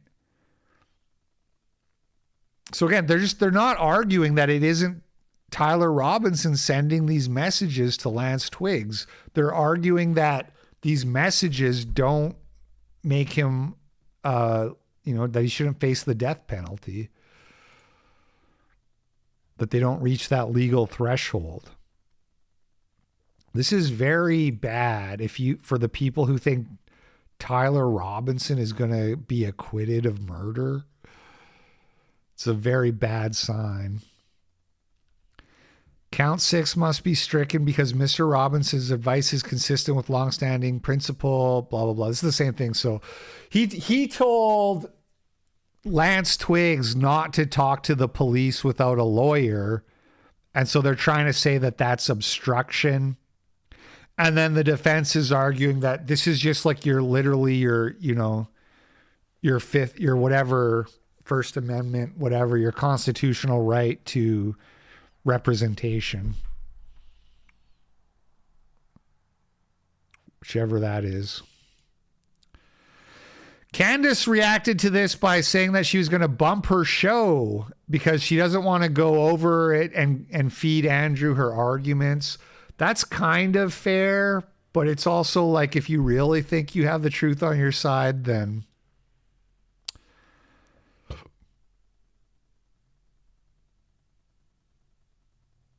if it was JF would go over the brief. If JF was debating Andrew Wilson, JF would go over the brief on his show. He wouldn't be like, oh, I can't talk about this because it'll give away the game.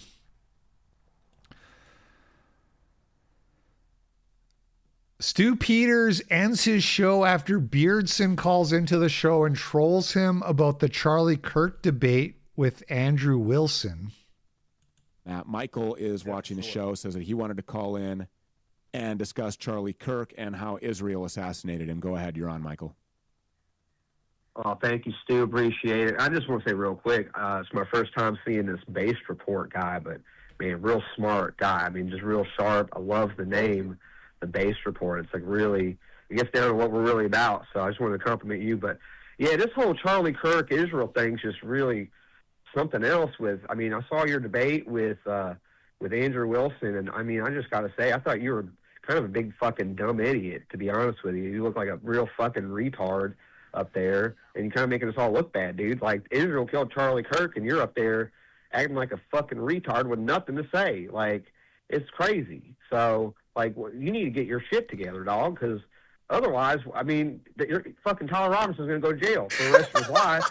Innocent man who did nothing wrong, and you're up there just fucking spinning your wheels like a fucking. Since were you when drunk? did it become incumbent upon? Okay, so you're here comes one of these groypers with the drunk stuff. Haven't drank for 2 years, but obviously what he's saying. And I saw these people in the chat that they were saying that they were going to start calling. We can expect that. Since when has it become the responsibility of the defense or people who are investigating? And by the way, airing. He enjoyed it. The call screener has more of these groypers in here. I'm just not into it today. I got to get out of here. I'm going to go hang out with my kids. I made him. Appreciate you being here. I made him in the show. I made him literally in the show. You can do that on Instagram at realstocks_TBR. We'll be back tomorrow, same time, same place, dealing with the same bullshit. He rage quit the show after that. Yeah, you got to prove. You got to prove that Tyler Robinson. Fear the beard. Okay. Yeah, it was a pretty good accent. It was funny the way he started off with the comment, like, I really like this sharp young man, the Based Report. Great name, the Based Report. That was funny. Not the most funniest thing I've ever seen in my life, but it's pretty good. Ben Shapiro claims that Nick Fuentes is a comedian, therefore he won't interview with him. But Bill Maher is an actual comedian that Ben Shapiro has had many conversations with. What's more likely to happen? A sit down with you and Tucker or sit down with you and Nick? I mean, neither is particularly likely, I would imagine. The Tucker, I've offered 1,000 times. Open invite.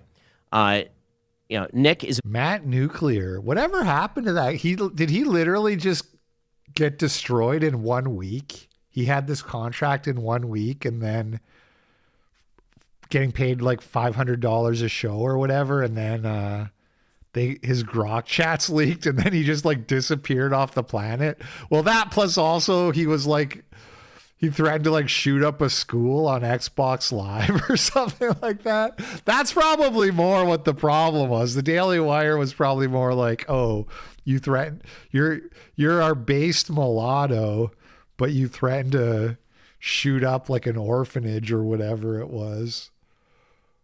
It's a mulatto. a bit of a different story. And the reason that Nick is a bit of a different story is because Nick's entire mode, and listen, I admire it. I even sometimes get a bizarre kick out of it. But Nick's entire mode is he's a comedian. Okay, Nick is a comedian masquerading as a political pundit. He has political views, but in essence, he's a comedian. And you can't really have an honest political conversation with a comedian. It'd be more like interviewing Dave Chappelle or something, but like Nazi Dave Chappelle. Meaning, what does Nick believe? What does he not believe? I don't know. I mean, it depends on what's funny at the moment. And so trying to... So you don't think he has core beliefs? No, I mean, I do think that he has core beliefs, but I think that one of the tactics that he uses to avoid being pinned down on his core beliefs is diffusing with humor. And I think that when you try to pin him down with that, then the idea is that you're an uncool person for even asking him to be pinned down on that sort of thing. And so there's no sort of honest conversation that can be had about, like, what are your core beliefs and are they right or are they wrong? Because that's not what he does. I think when he's asked a tough question, then he immediately reverts to the sort of 17-year-old humor that, listen, people can find it transgressively funny. I, on occasion, find it transgressively funny. But that is not an honest conversation about his politics or his principles, and I don't think that that's probably in the offing. I think he's different when he's on the mic and on the screen talking, him and the camera like this, versus one-on-one. It's I think, very different listen, one-on-one. Also, obviously, his incentive structure, if we were to sit down together, would be to get the own the Shapiro moment, right, and then blow it up all over the internet, clearly. Would you ever have him on? Would I ever have him on? I mean, it depends. Again, if he were to, I would... The answer is no, I think. But the reason I'm hesitating is because if I got the impression that he were willing to have like an actual serious sit-down conversation without all of the, now I'm just going to call you a Jew for the shits and giggles of it so that the audience goes crazy. Like, I'm not interested in that. Scared. Brock. This nigga chicken. I haven't seen a guy this scared of a debate since I last looked at Jay Dye. Why am I not interested in having on somebody who just calls me a Jew for the shits and giggles of it? Because I think I actually don't think he'll do that. I actually don't think he'll do that. So I mean, listen, if you could convince me of that, then I would do it. Yeah, I don't think he would do that. If you could convince me of that, then I would do it. Everybody knows Nick would not do that. Nick would not just be like, "You are Jewish, Jew." He's not going to do that. I think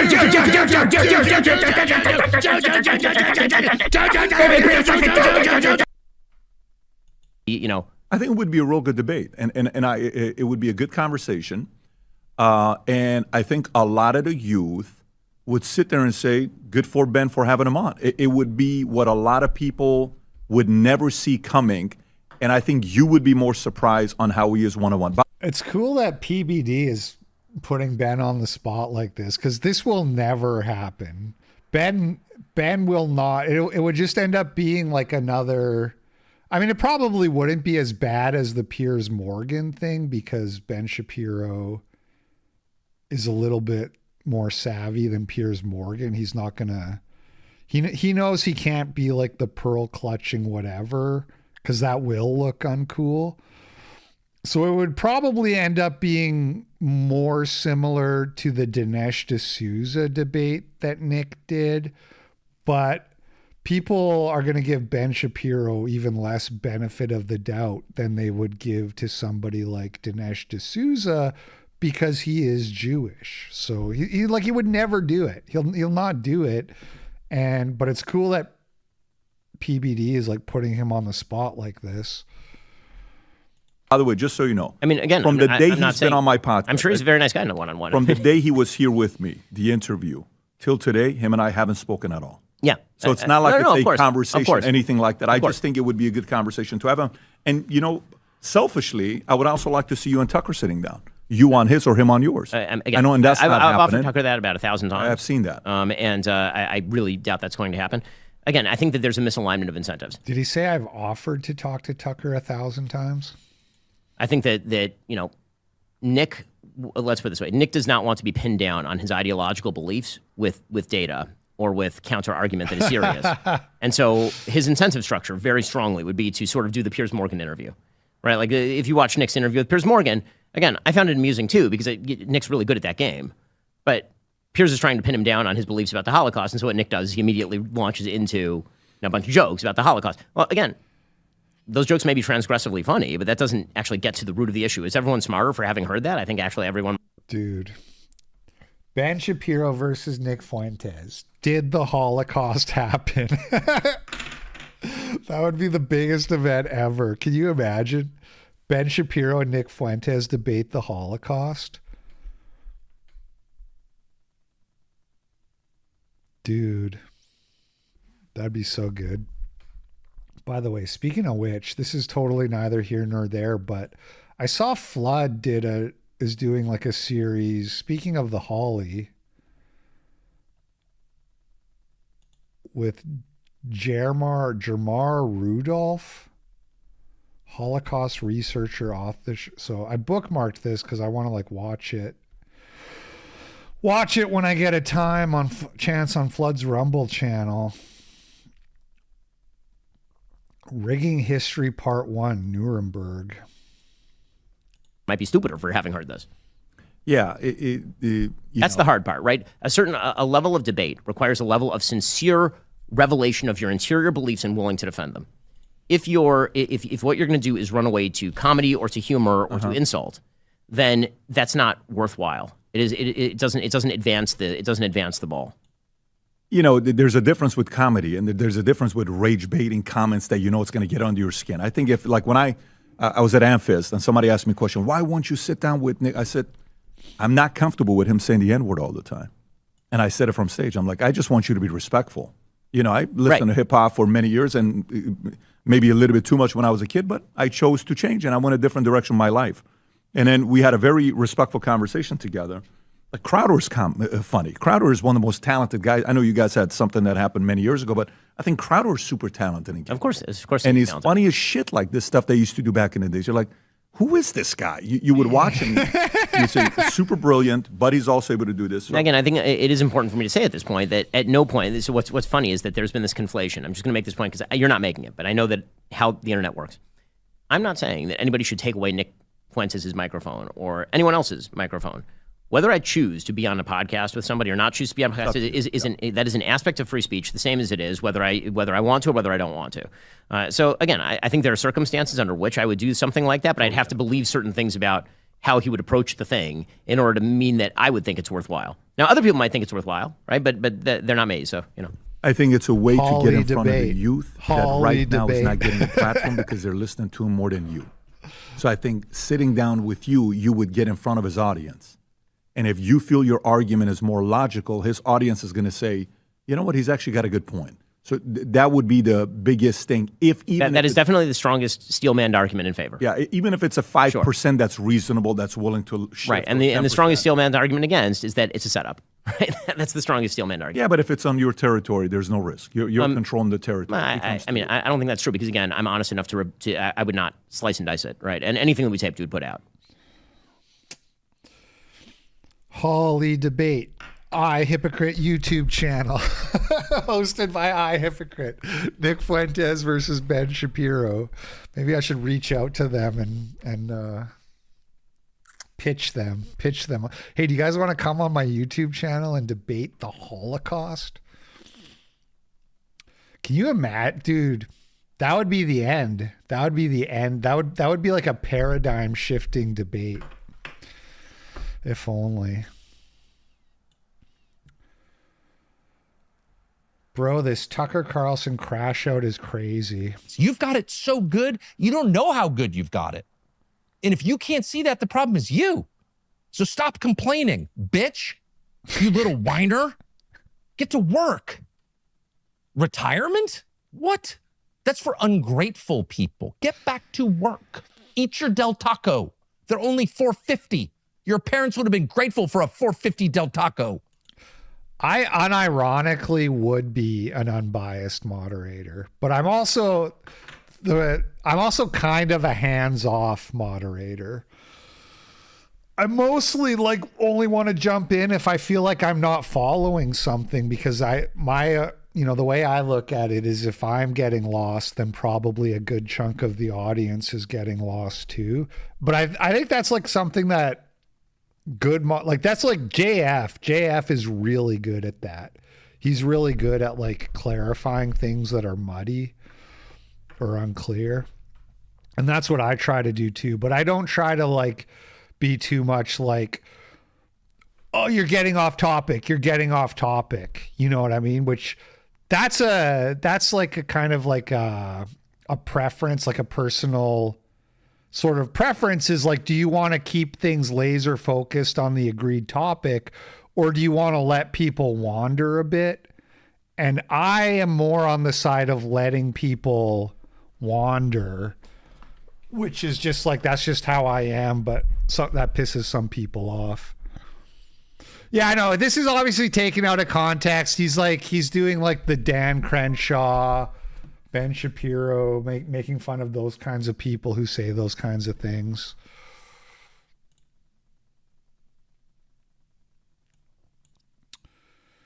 Clavicular just revealed the peptides. We're censoring peptides now. When does it end? He defended so hard on multiple podcasts are now making him apathetic and depressed. He's currently on Reddit looking for anecdotes. The MSAM's definitely kind of changed my personality type a lot. It's weird. And I think the Retta True Tide too. Once I started taking 10 mg Retta, it also made me a lot more apathetic. So you combine those two things and it just like rapes you. It literally just rapes you. I don't know if you guys have heard of this, but it really can fuck you up. It really can fuck you up. I'm pretty sure. So let's go. Let me pull up some anecdotes on Retta True Tide. Retta True Tide making me apathetic and depressed. Let's see, Reddit. The MSAM's definitely So Retta, that's like one of these weight loss peptides, right? It's like Ozempic. Is Ozempic the same thing? I don't even know. Ozempic is like yesterday's news. Nobody talks about that anymore. Everybody's on Retta now, Reatritude or whatever, and it's like, it makes sense that it would make you feel apathetic if you're taking too much, because it suppresses your appetites, right? So if you don't want to do things, then you're apathetic. I don't understand. Like, to me, it's kind of offensive. Like, why don't you just not put the fork down, nigga? You know what I mean? Like, if you are a 400-pound land whale who clearly is incapable of self-control, then sure, do Reatritude. It'll probably make your life better. But if you are like if you're clavicular or you're a bodybuilder or whatever, why don't you just try having a little willpower? And in fact, aren't you worried about subsidizing your willpower with injections? Aren't you worried, like not only like what that says about you, but that could then become like, if you take the easy road, you know, if you look for the free lunch, that you're just gonna end up, you know, willpower is like a muscle that you have to exercise persistently. So I would be very,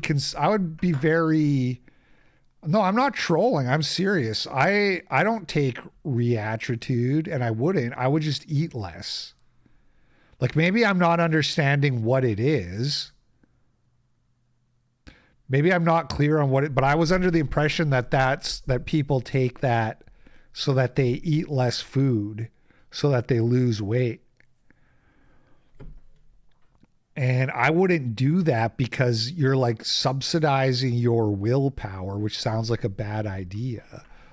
I understand taking other things that you can't just get through sheer willpower.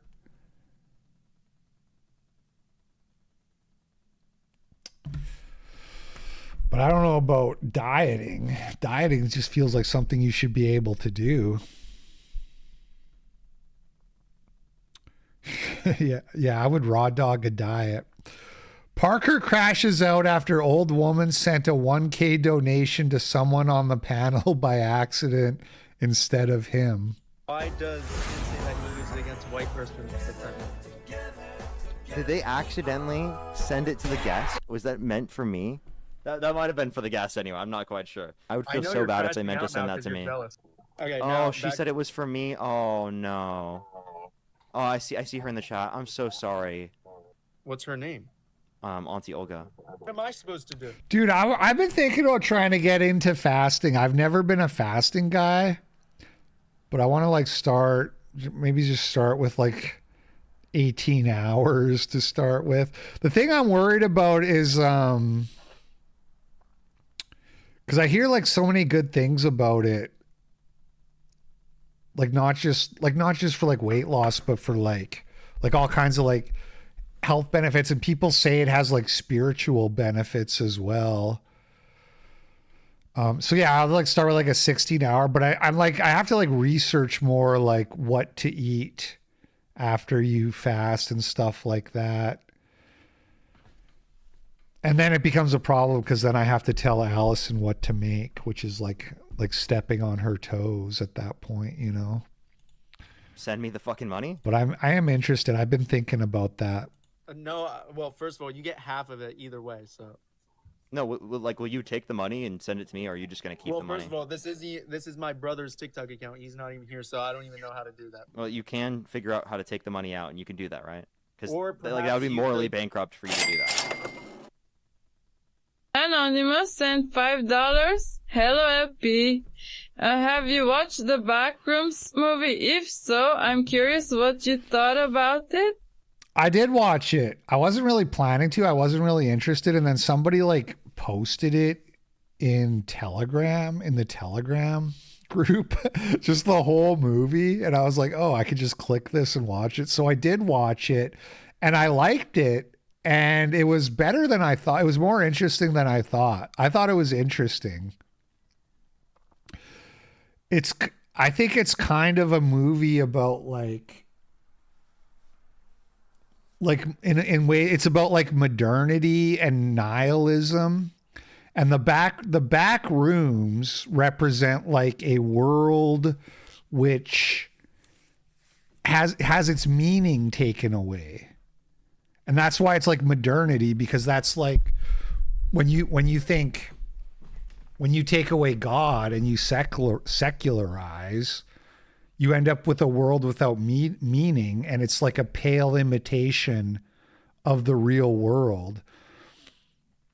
And part of the reason I didn't want to watch it is because the protagonist is a black guy, and that's just like off-putting to me.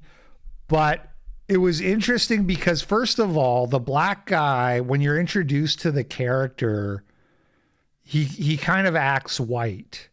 Like he's not black coded in any way. And then what happens is what's really, I like this is like, he's like sort of a relatable protagonist going through kind of a midlife crisis, like a divorce. And he's like very relatable. This is why I said he acts white, because he's like a relatable guy.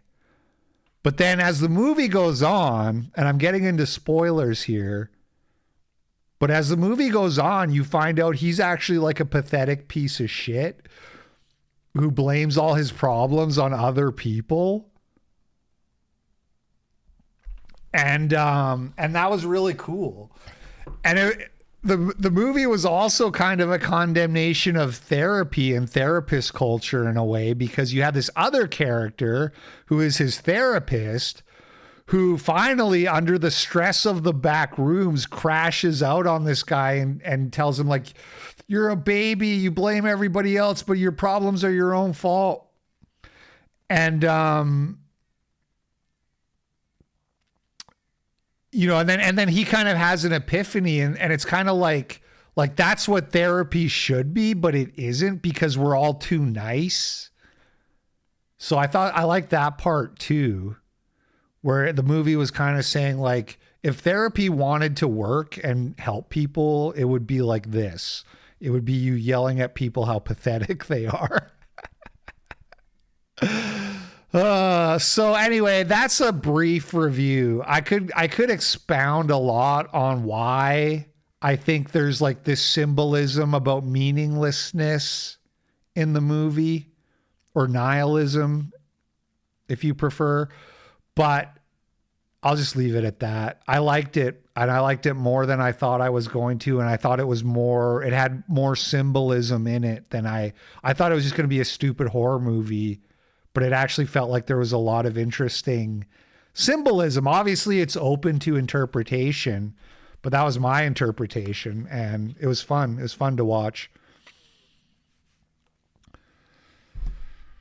I mean, well, since you have all this money, all these donors, maybe you could pay her back. You're the one who got the money. So why don't you just take the money you got from it and send it to the person she meant to send the money to? This isn't my TikTok. I don't even have TikTok. This is my phone that I'm on right now. That doesn't mean you can steal the money from her when she meant to send it to me. But the right thing. I love how he's trying to frame it like you're taking, by not returning the money, you're taking it from the woman, as opposed to like Parker just obviously just wants the money for himself. Would be to pay her back, since you are significantly. No, the right thing for you to do would be to send the money to the person she meant to send the money to. The only reason I'm having this happen is because it's the largest gift on TikTok. Okay, you got $150 from that. Yeah, but that she was meaning to send to me. It's not my fault. You can either choose to send it to her, or you can send it to me, who she was trying to send to. And to try to. Oh, geez, dude, it's my brother's TikTok.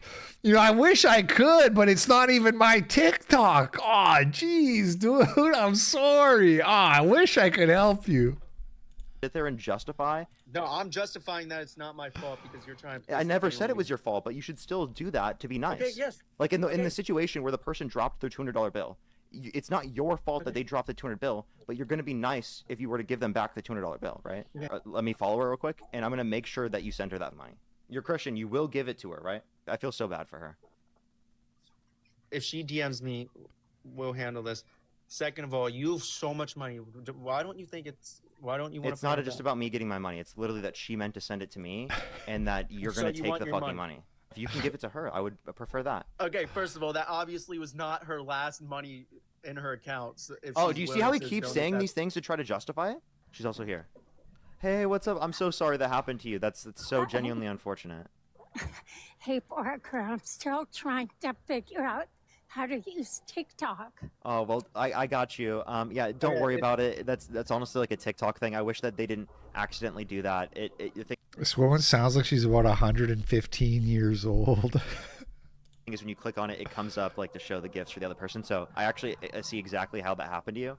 Listen, how is it only $200 when I paid 968 Canadian?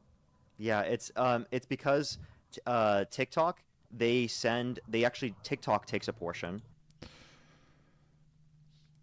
And so according to them, it's $150. So hold on. 968 Canadian she paid. So that's 700 American. And then they're saying that turns into a $200 super chat, but that TikTok takes $50 from.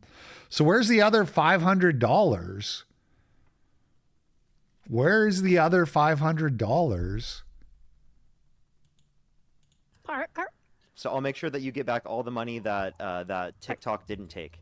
Make sure to send some love for her and some community for her. I feel horrible. Okay, so if you create a group, send some community for her and send so that we can get the money back to me. Group chat with me and type down how to like send her the money back. I'll be happy to. But I also think She sounds like a cartoon character of an old woman. She sounds like the way, if Simpsons had a really old woman, or Family Guy. That's what she sounds like. it's wrong of you to be calling me morally bankrupt. I will say that you're yeah. not morally bankrupt if you actually follow through. Well, I think it's wrong of you to assume that I'm morally bankrupt. You said I'm a grifter. Like, why do people do that? Like, she accidentally did that, and he's going to be such a dick that I have to talk to him for like 30 minutes just to convince him to like do the right thing. Oh, geez, dude. It's my brother's TikTok. I'm sorry. I wish I could help. All right. I was going to also thinking about watching this Sam Hyde thing, but I think I'm just going to end the show. That's 2 hours, 20 minutes. I keep doing these 3-hour shows. This is an hour-long video, so that'd be another minimum 90 minutes. I'm just going to end the show and got some other work to do. And also, we're going to be streaming long tomorrow. We're going long again tomorrow, it looks like, with the Wilson Owens debate, and then me trying to, hopefully I can get people to still send in video chats 5 hours into the stream. I just know tomorrow's going to end up being a bad day because normally I make $600+ and I just know I'm not going to make good money tomorrow because of this stupid debate, but we'll see what happens. Okay. You guys enjoy the rest of your Thursday. I will catch you on the flip side. Peace out.